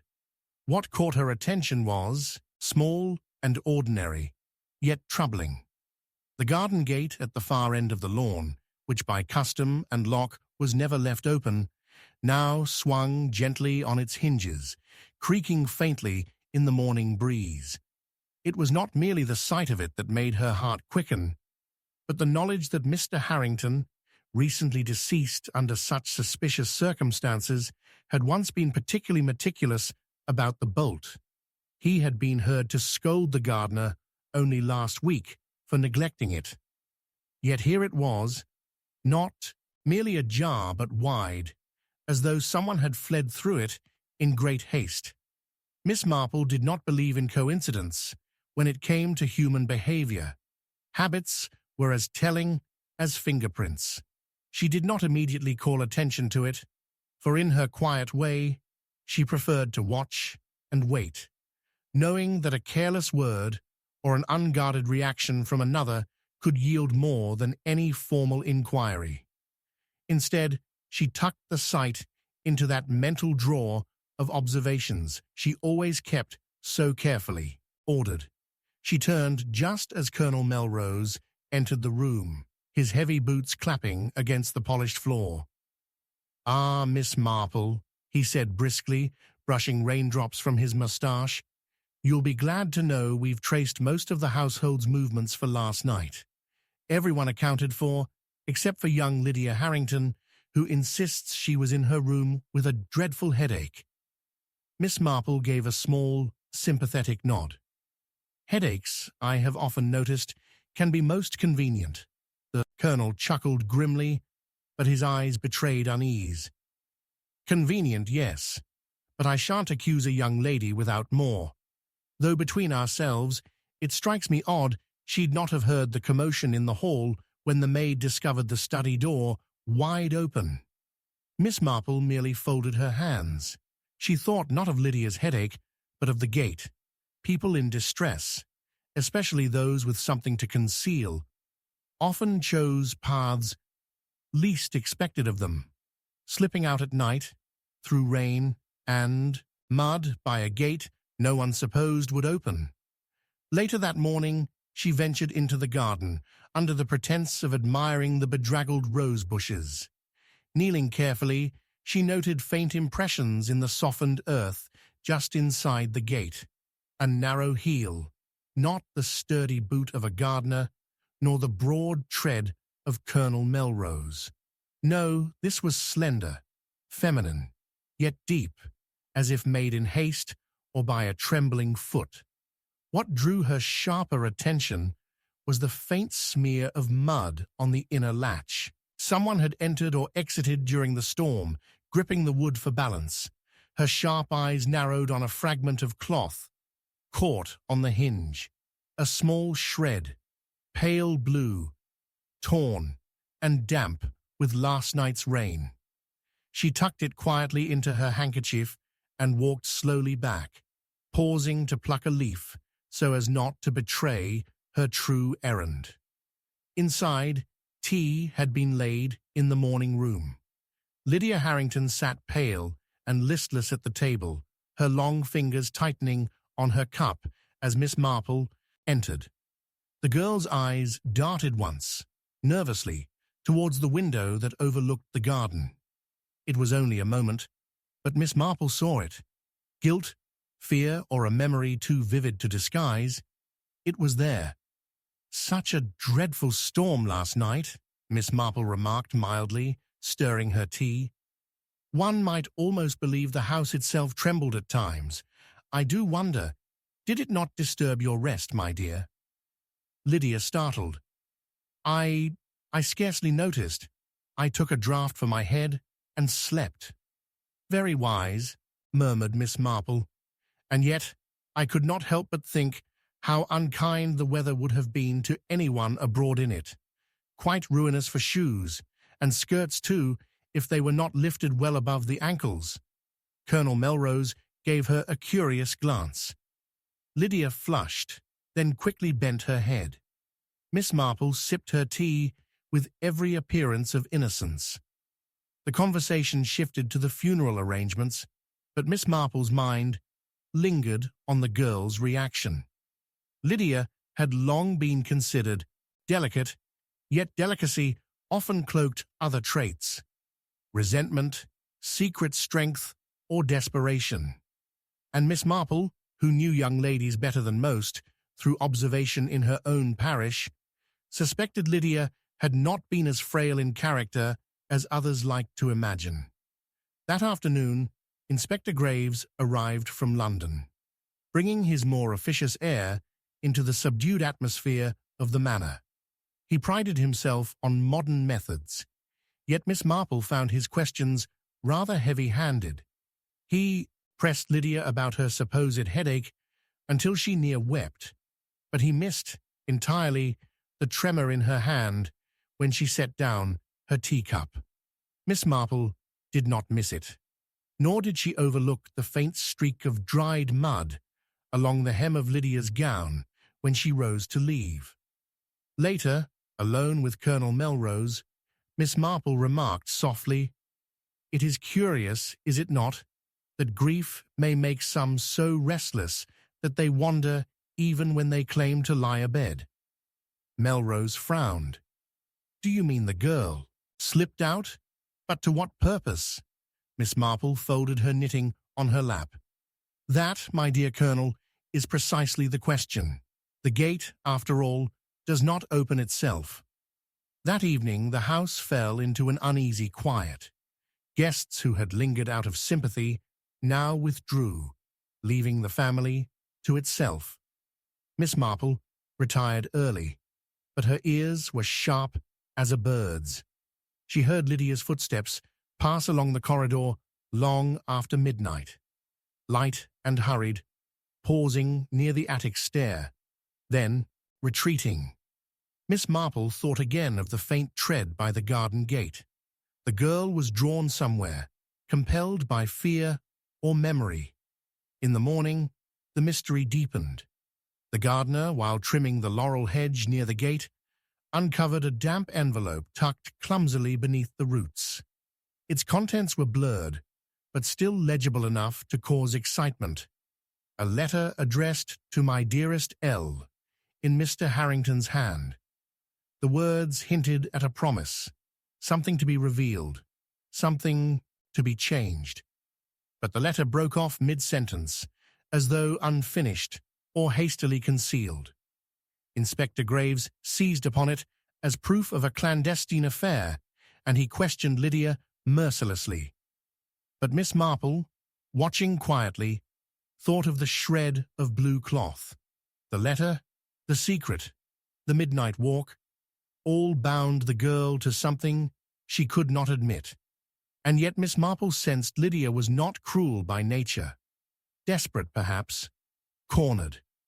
It was that evening, as the household gathered in tense silence, that Miss Marple dropped her quiet observation. It is remarkable how often a gate tells more than a door, for one may bolt a door and think oneself secure, but gates, our gates, invite us to slip quietly away. The remark fell into the room like a pebble into a pond. Lydia stiffened, her lips parting, as if to protest, but no sound came. The colonel glanced sharply at Miss Marple. Inspector Graves gave a bark of irritation. "If you've something to suggest, madam, pray be." Plain Miss Marple folded her hands serenely. "Oh, I rarely suggest, Inspector. I merely observe, and I observed this morning that the soil by the garden gate bore the mark of a very pretty shoe, quite unsuited, I should say, for trudging through a storm." The silence was electric.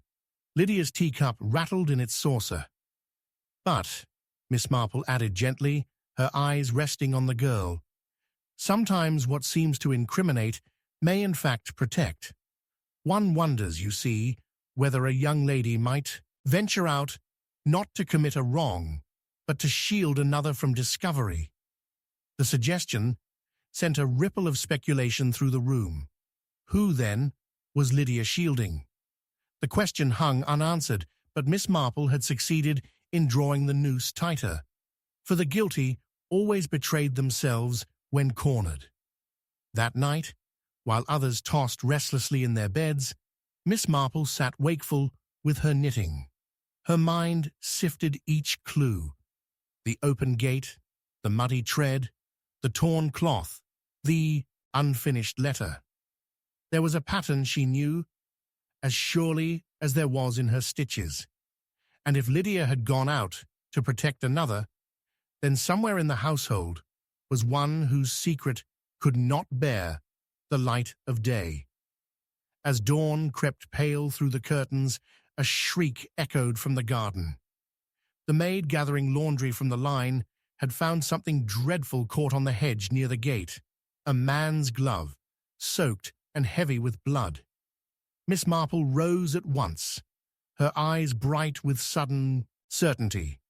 The gate had not only permitted a midnight wanderer, it had borne witness to violence. The glove, she knew, was no accident.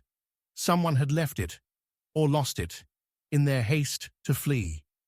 And as she stood by the window, listening to the commotion, Miss Marple murmured softly to herself, "The truth lies just beyond the gate, and whoever passed through it last night has far more to answer for than a little mud."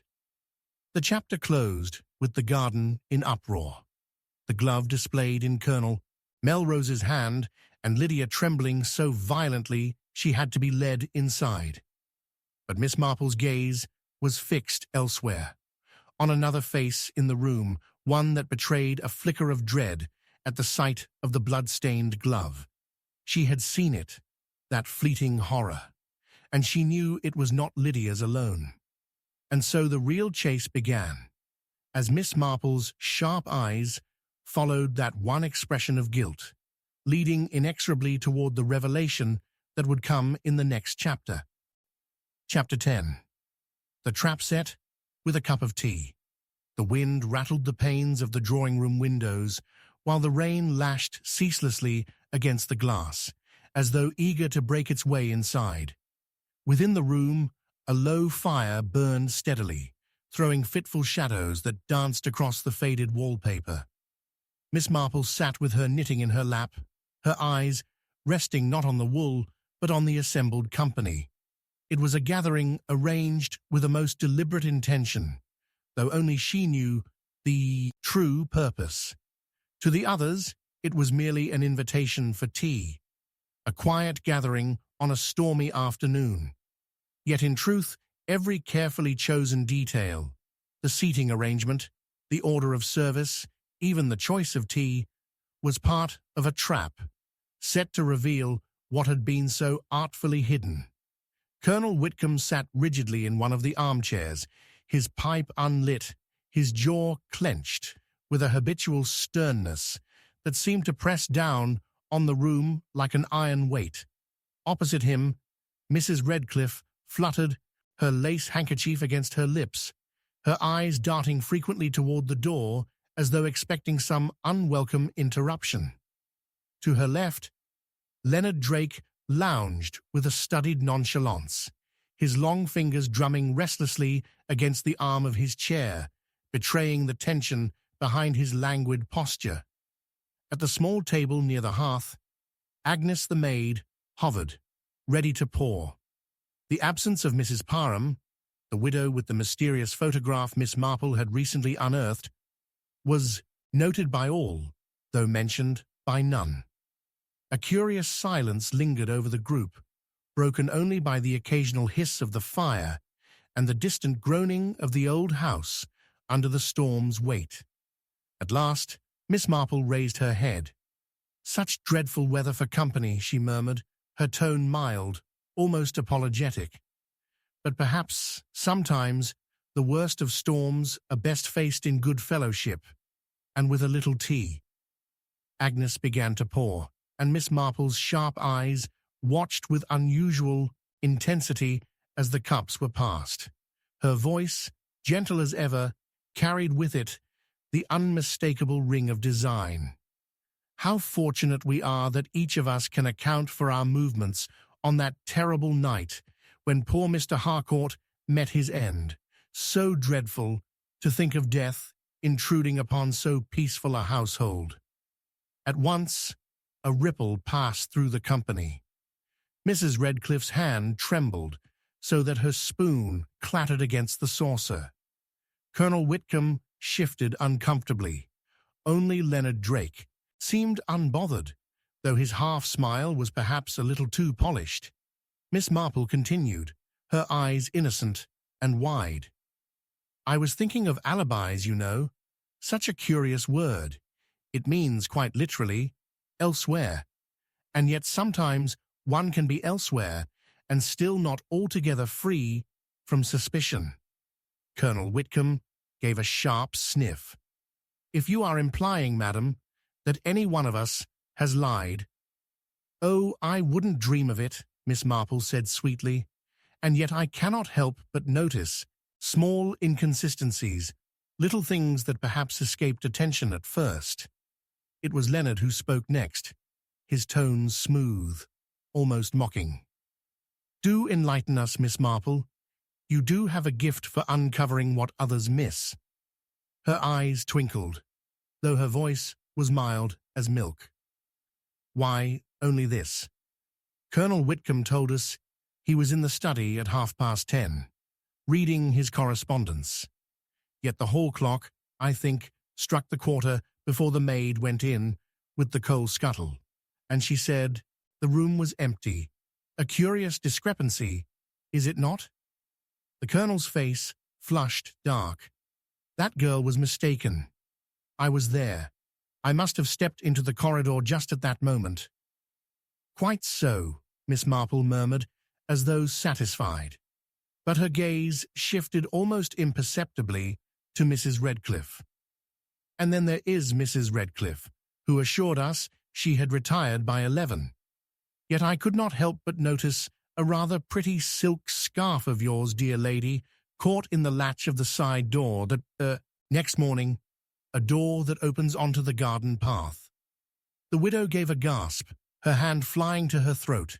That cannot be. My scarf was stolen, surely." Miss Marple's tone was gentle, but the firmness beneath it was unmistakable. "Perhaps, or perhaps you stepped out for a breath of air. The night was heavy after all, and sometimes one needs to think in solitude." The storm outside seemed to answer her words with a thunderclap that shook the windows. Leonard Drake leaned forward, his eyes gleaming. "And what of me, Miss Marple? Do I have some damning article of clothing left lying about?" She smiled at him, and for the first time there was something of steel in the expression. "You, Mr. Drake, are most interesting. You claim to have sat in the drawing-room until nearly midnight, working at the chessboard, and yet the pieces were all neatly reset when I looked in that same night, as though they had not been touched for hours. I thought it rather peculiar." For a moment, silence held the room. Then Drake gave a soft laugh, though the sound rang hollow. "So we are all liars, it seems. How thrilling." "No, not liars," Miss Marple said softly. "Merely human. People with little things they wish to hide.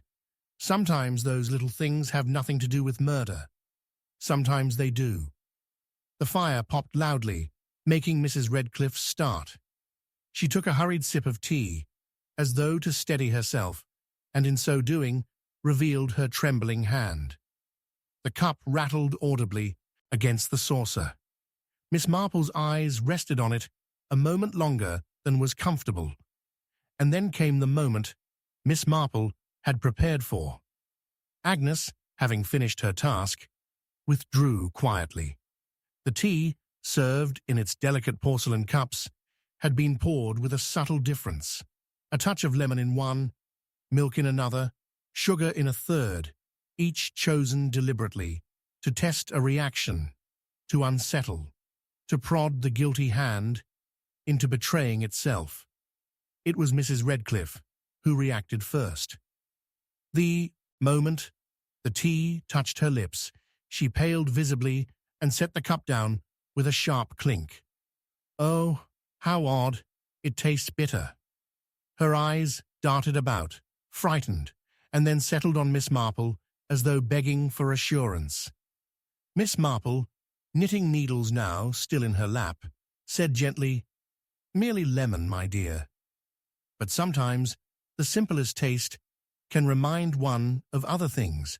An earlier night, perhaps, when a cup of tea was not so harmless, when it may have concealed a draught, far less innocent." Colonel Whitcomb rose suddenly, his temper at breaking point. "This is outrageous, Miss Marple. To play such games, to frighten ladies. What possible good can come of it?" But she met his outburst with a calmness that only sharpened the tension. "The good, Colonel, of discovering which alibis will not hold, and which among us still trembles at the memory of a cup of tea prepared for another, but consumed instead by poor Mr. Harcourt." Mrs. Redcliffe let out a soft cry, burying her face in her hands. Leonard Drake stood, his chair scraping loudly against the floorboards, his voice cold. "Enough of this nonsense. You seek to trick us with parlour games, Miss Marple, but I dare say you'll find yourself mistaken." Yet even as he spoke, Miss Marple's eyes rested not on him, but on the small silver teaspoon beside his untouched cup.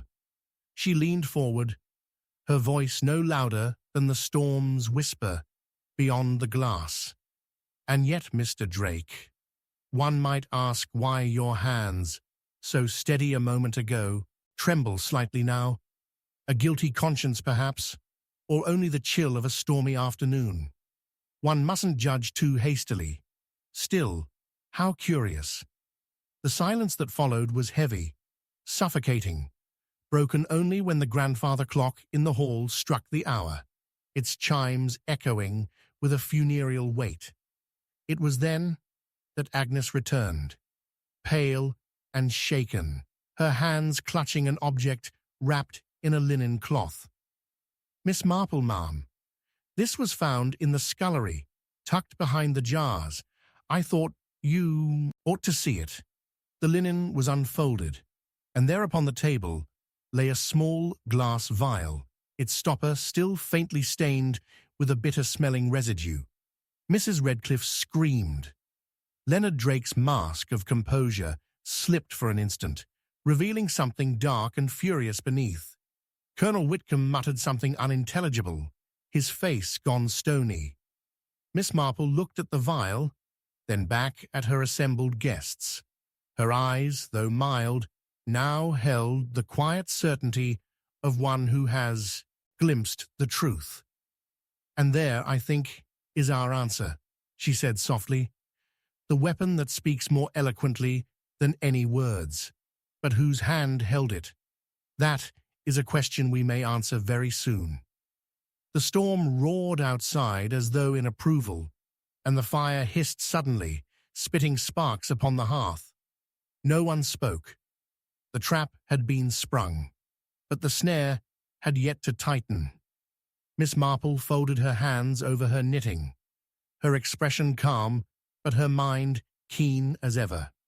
She had laid her trap with a cup of tea, and now, with the vial in her possession, she knew the final unraveling was near. But what it revealed would shake the very foundations of the household. For even as the guests sat in uneasy silence, Miss Marple saw, with that unerring eye of hers, the flicker of relief pass across one face, a fleeting betrayal, gone almost as soon as it came. But it was enough to make her certain. And with that certainty came the dreadful knowledge that the killer had not only acted once, but might very well act again, before the truth could be fully brought to light. The chapter closes with the vial lying stark against the linen, a silent herald of poison and treachery. Outside, the wind howled, rattling the garden gate. And in the quiet gloom of the drawing-room, Miss Marple's mind fixed upon the single thought that would carry her into the next perilous stage. She knew who it was. Chapter 11. The Confession. No one heard. The storm had not let up since dusk. Wind rattled the old panes of the vicarage windows, and rain lashed the garden as though determined to wash away every trace of the crimes that had unsettled St. Mary Mead. In the small drawing-room, lit only by 2 oil lamps and the flickering fire, Miss Marple sat upright in her chair, her knitting idle in her lap. Her expression was one of still concentration, her pale blue eyes fixed not on the hearth, but on the closed door beyond which Reverend Clement and Inspector Crail were speaking in hushed, troubled tones. They had all gathered, by arrangement, to press one of the suspects with quiet questions, but what none of them had anticipated was that before their ears a confession had been given, spoken swiftly in a low, trembling voice, and then cut short by the rattle of the storm and the abrupt slam of a shutter. It had been Mr. Whitcomb, the solicitor, who had broken down first. He had risen from his chair, pale as paper, and muttered, "I cannot keep it any longer. The blood, it's on my hands, do you hear me? My hands." His words had been desperate, nearly incoherent, but then the thunder drowned out the rest, and when it rolled away, there was only silence. When Clement had hurried to open the door, Whitcomb was no longer there. The hall stood empty, the outer door to the vicarage swinging ajar, rain driving into the tiles. "Good Lord," Clement whispered, staring at the streaming doorway. "Did we hear him rightly?" "Perhaps we did," Miss Marple replied softly. "But the trouble, you see, is that words half heard can be quite as misleading as words wholly imagined. We cannot rely upon a confession that no one can properly repeat." Inspector Crail was less patient. He called out orders, sending his constable into the night to search the lanes. Yet, even as he did, Miss Marple sat quietly, knitting needles once more clicking together. Her mind was racing. A confession uttered, swallowed by storm, and gone. But she knew enough of human nature to suspect that if Whitcomb truly bore guilt, it was guilt not of the hand, but of silence, concealment, or complicity. Men like him rarely soil their fingers in blood. They leave that often to others. As the rain hammered on, the house fell into taut expectation. Mrs. Clement brought in tea, her hand shaking as she set the tray down. "It's dreadful," she murmured. "Dreadful to think of what he might mean. Do you suppose he truly killed that poor girl?" Miss Marple did not answer at once. Instead, she lifted her teacup and studied the steam, curling from its rim. She was thinking back to the photograph hidden in the prayer book, the figure in the background who was not meant to be there.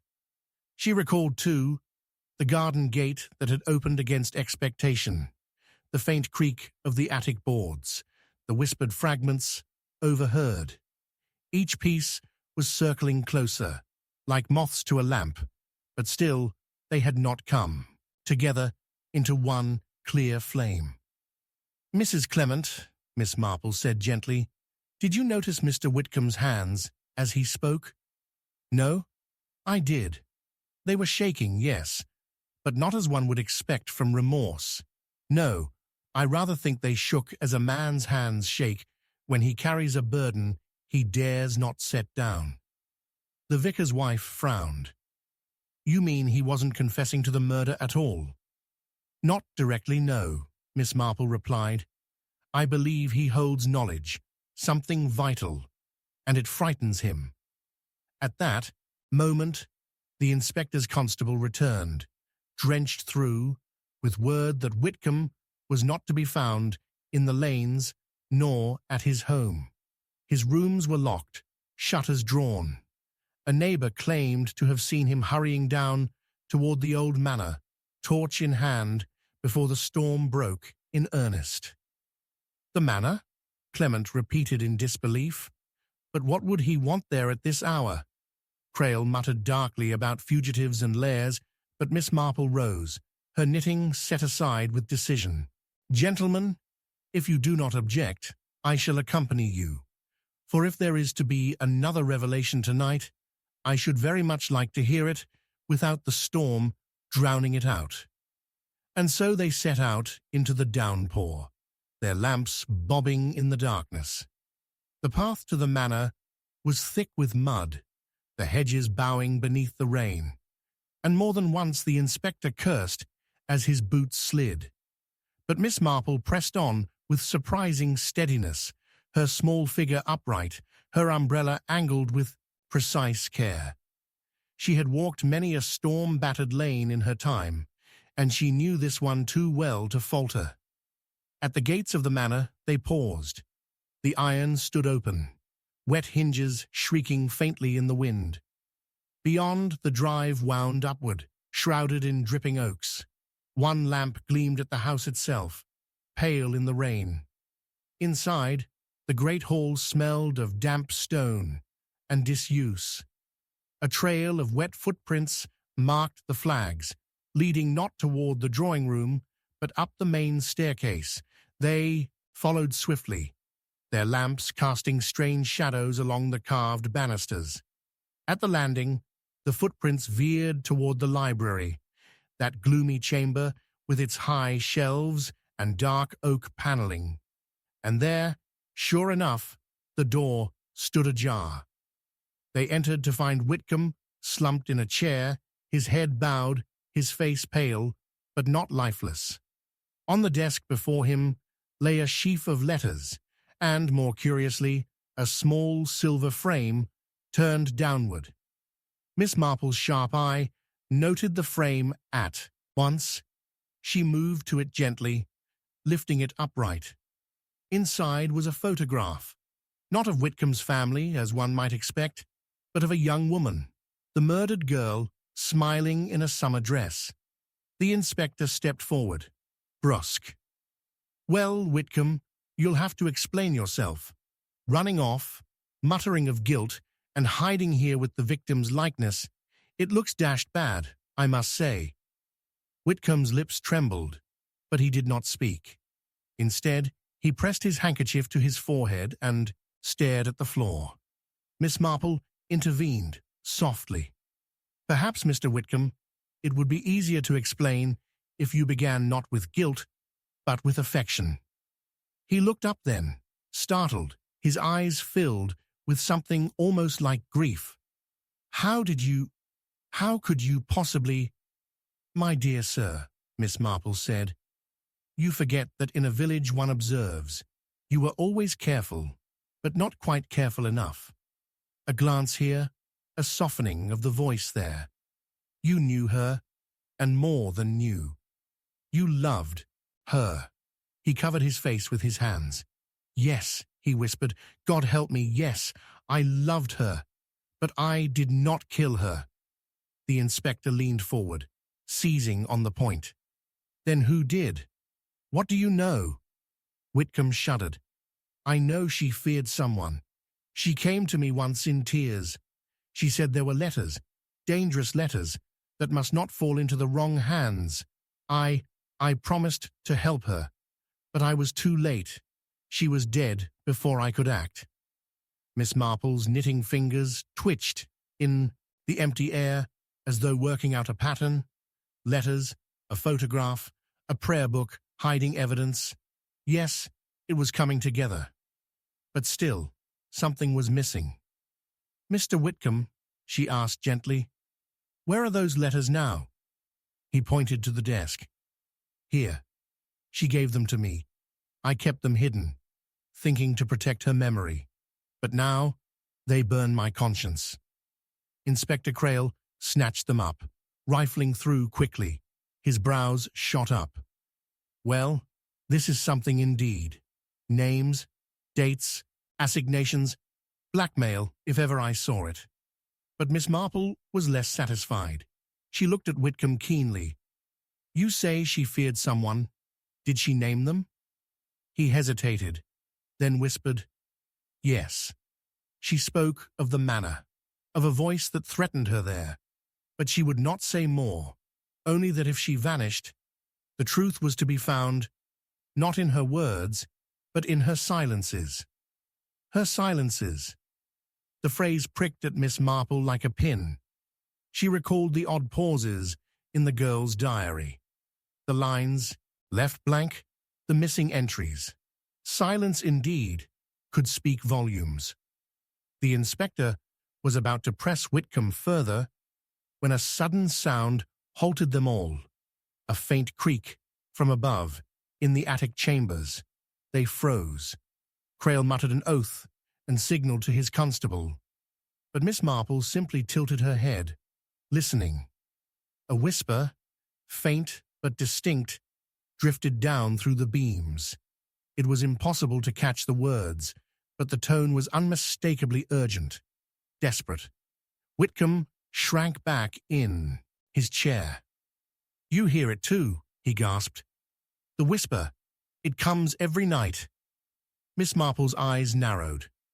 "No ghost, Mr. Whitcomb, only flesh and blood, and perhaps a truth long concealed." The inspector, lantern in hand, led the way up the narrow stair to the attic. The air grew colder, the timbers older, each creak underfoot, startling in the silence. At the top, the corridor stretched long and dim. A door stood ajar, and from within came the faintest murmur, They pushed in. The room was bare, save for trunks and an old chest of drawers. Yet upon the sill lay a single object out of place, a torn scrap of paper, damp as though recently held in a wet hand. Miss Marple bent to pick it up, her eyes scanning the inked scrawl. It was but a fragment of a letter, but enough to see, "Meet me by the garden gate, midnight. Come alone." The inspector gave a sharp exclamation, but Miss Marple's gaze lingered, thoughtful. The gate again, the same gate that had opened when it should not. The threads were weaving together at last. She folded the scrap neatly. "Gentlemen," she said quietly, "I believe we are closer to the end than any of us think. The whispers from this attic are no phantoms. They are warnings, or perhaps enticements, and if we follow them wisely, the true culprit may soon be forced into the open." Her eyes glimmered with quiet certainty, and though the storm raged still against the eaves, in that dim attic chamber, all present felt the case shifting toward revelation. But it was not yet safe, not yet clear. For as they turned to descend, a shadow moved swiftly at the far end of the corridor, a shadow that vanished before their eyes, leaving only the faint slam of another door. Miss Marple paused, listening intently. "Yes," she murmured, "the game is nearly done, but it will end not with a scream in the dark, but with a cup of tea in the light. For there lies the trap, and it will catch the one who believes themselves clever enough to avoid it." And with that, the chapter closed upon a tension as taut as the storm outside, every heart racing toward the revelation to come.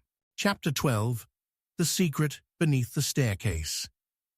The night had drawn down heavily upon St. Mary Mead, a velvet shroud of cloud, blotting the stars from view, and in the great house at the edge of the village, silence reigned but for the distant hiss of rain against leaded panes. It was in that stillness, broken only by the creak of an old timber groaning under some unseen strain, that Miss Marple at last found herself standing in the hall, her eyes fixed upon the grand staircase that had watched over the household for centuries. Something she knew lay beneath it, something that had waited in darkness while men and women passed above, unknowing. And tonight, when the house seemed to be holding its breath, she meant to discover it. It was not impulse that had brought her here, nor even curiosity. It was deduction, that most proper of tools. There had been too many hints, too many slips of the tongue, too many contradictions. The whispered fragment she had overheard in the attic, the garden gate that should not have opened, the peculiar nervousness whenever the conversation turned to the hall. Yes, all of it converged upon this very spot. And the more she thought of it, the more she remembered the telling phrase from one of the servants, said with an unguarded tremor, "That staircase has seen more than it ought, if you take my meaning, ma'am." The rain intensified, rattling like impatient fingers. Miss Marple bent, her candle trembling faintly in her hand, and peered into the dim shadows, where the skirting of the lowest stair touched the flagstones. There was a faint draught there, and the faintest scent of earth, cold, secret earth that had not been disturbed for years. She let her fingers trace the wood, and where others might have seen nothing, she discerned the smallest irregularity, the barest crack where there should have been seamless polish, a panel perhaps, cleverly concealed. But Miss Marple was not alone. From the upper landing, a figure stirred. Colonel Denning, still in his evening coat, his pipe unlit, his eyes watchful. "You're restless tonight, Miss Marple," he observed, his voice a shade too controlled, as though he sought to appear casual. She straightened and met his gaze with her customary mildness. "Yes, Colonel. One does have restless nights when one's mind is not satisfied. It is much like embroidery, you know. One cannot abide a thread left dangling. He gave a smile, but it was tight about the mouth. I dare say you have been thinking too hard. These are troubling times, and grief does strange things. Indeed, she agreed, her eyes never leaving his. Grief, however, does not make a person mislay a set of keys, nor does it cause a garden gate to open of its own accord on a windless night. And it certainly does not explain why a prayer book should contain a photograph carefully hidden between its pages. The colonel's knuckles whitened upon the railing. For a moment he said nothing, but the silence itself was an answer of sorts. It was at that moment that footsteps sounded in the corridor, hurried, uneven. Young Lydia, pale as a ghost, appeared, her hair unpinned and her hands shaking.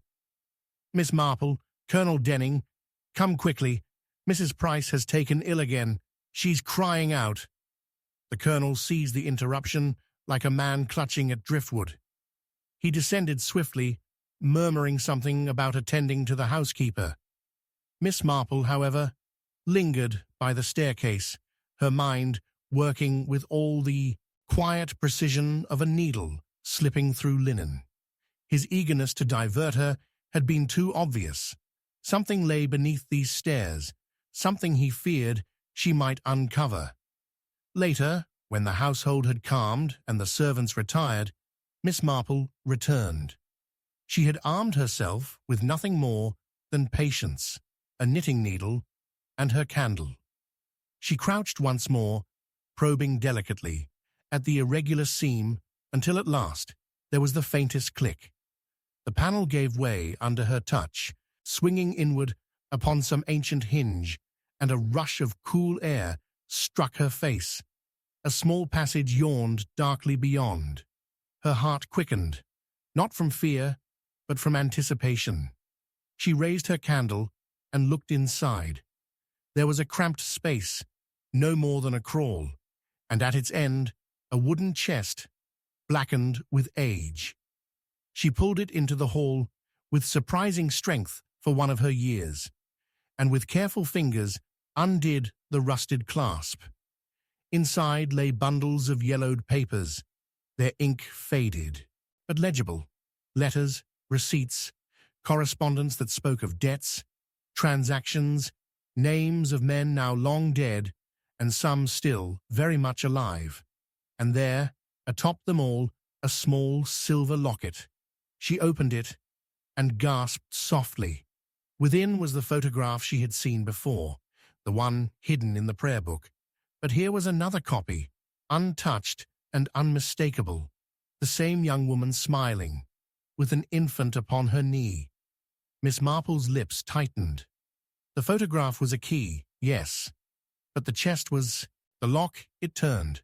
For here was proof of an older scandal, one that bound the present crime in chains of motive and secrecy. She read one letter, her eyes flicking quickly. A name leapt out at her, Denning. Another, Ashworth. A third, inheritance. So it was money then, or not merely money, but legitimacy, standing, the right to claim a fortune that had been denied. The child in the photograph, whose child, and whose claim had been smothered beneath silence and lies. A sound broke her thoughts, the faintest creak of a board above. Someone was listening, someone who had not gone to sleep as they had claimed. She closed the chest quickly, slid it back into its hiding place, and shut the panel with steady hands. Only then did she look up, her face serene. "Is that you, Lydia?" she called sweetly, her tone innocent. A pause, then a nervous laugh from above.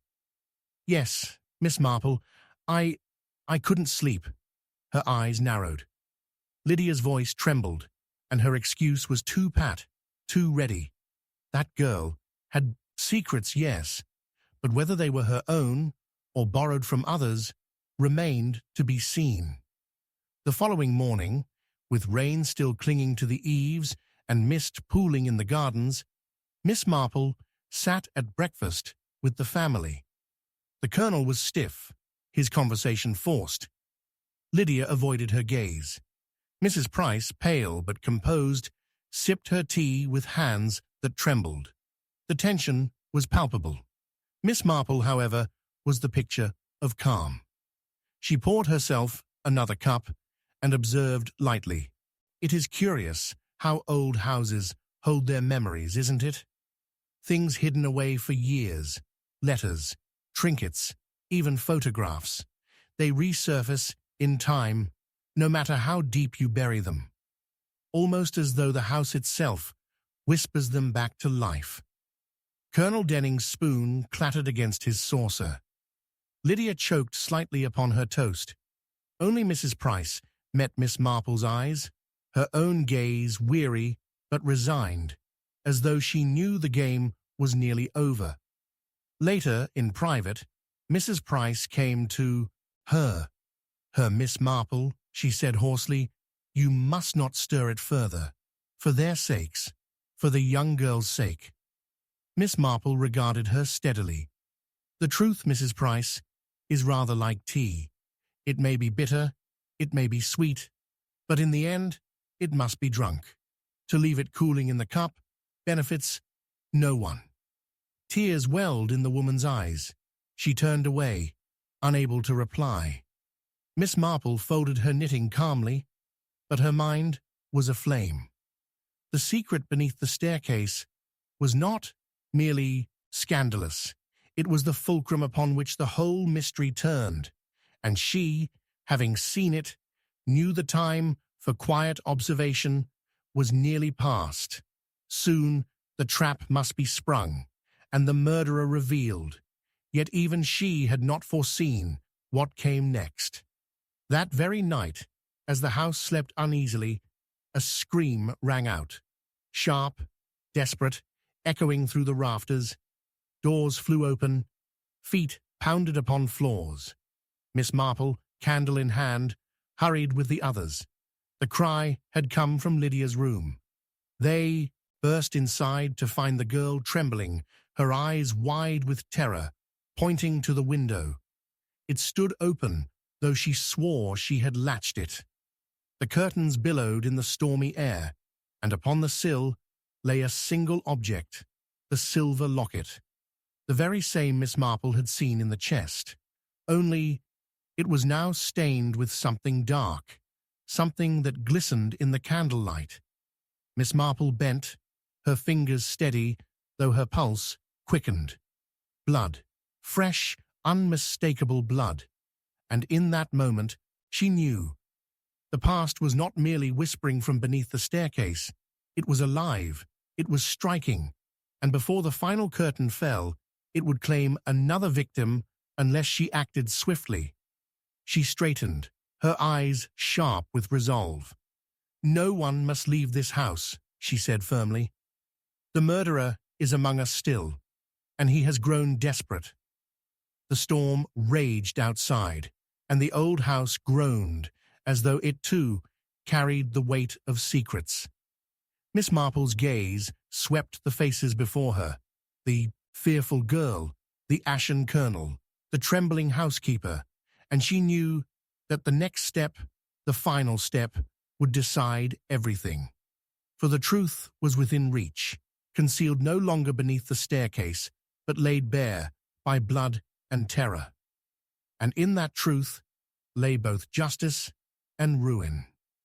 The chapter closed upon that chilling tableau, the rain lashing the windows, the locket gleaming darkly, and Miss Marple, small and unassuming, yet the only one in the house with the clarity to see the web entire. The secret had been found, but the consequences were only just beginning.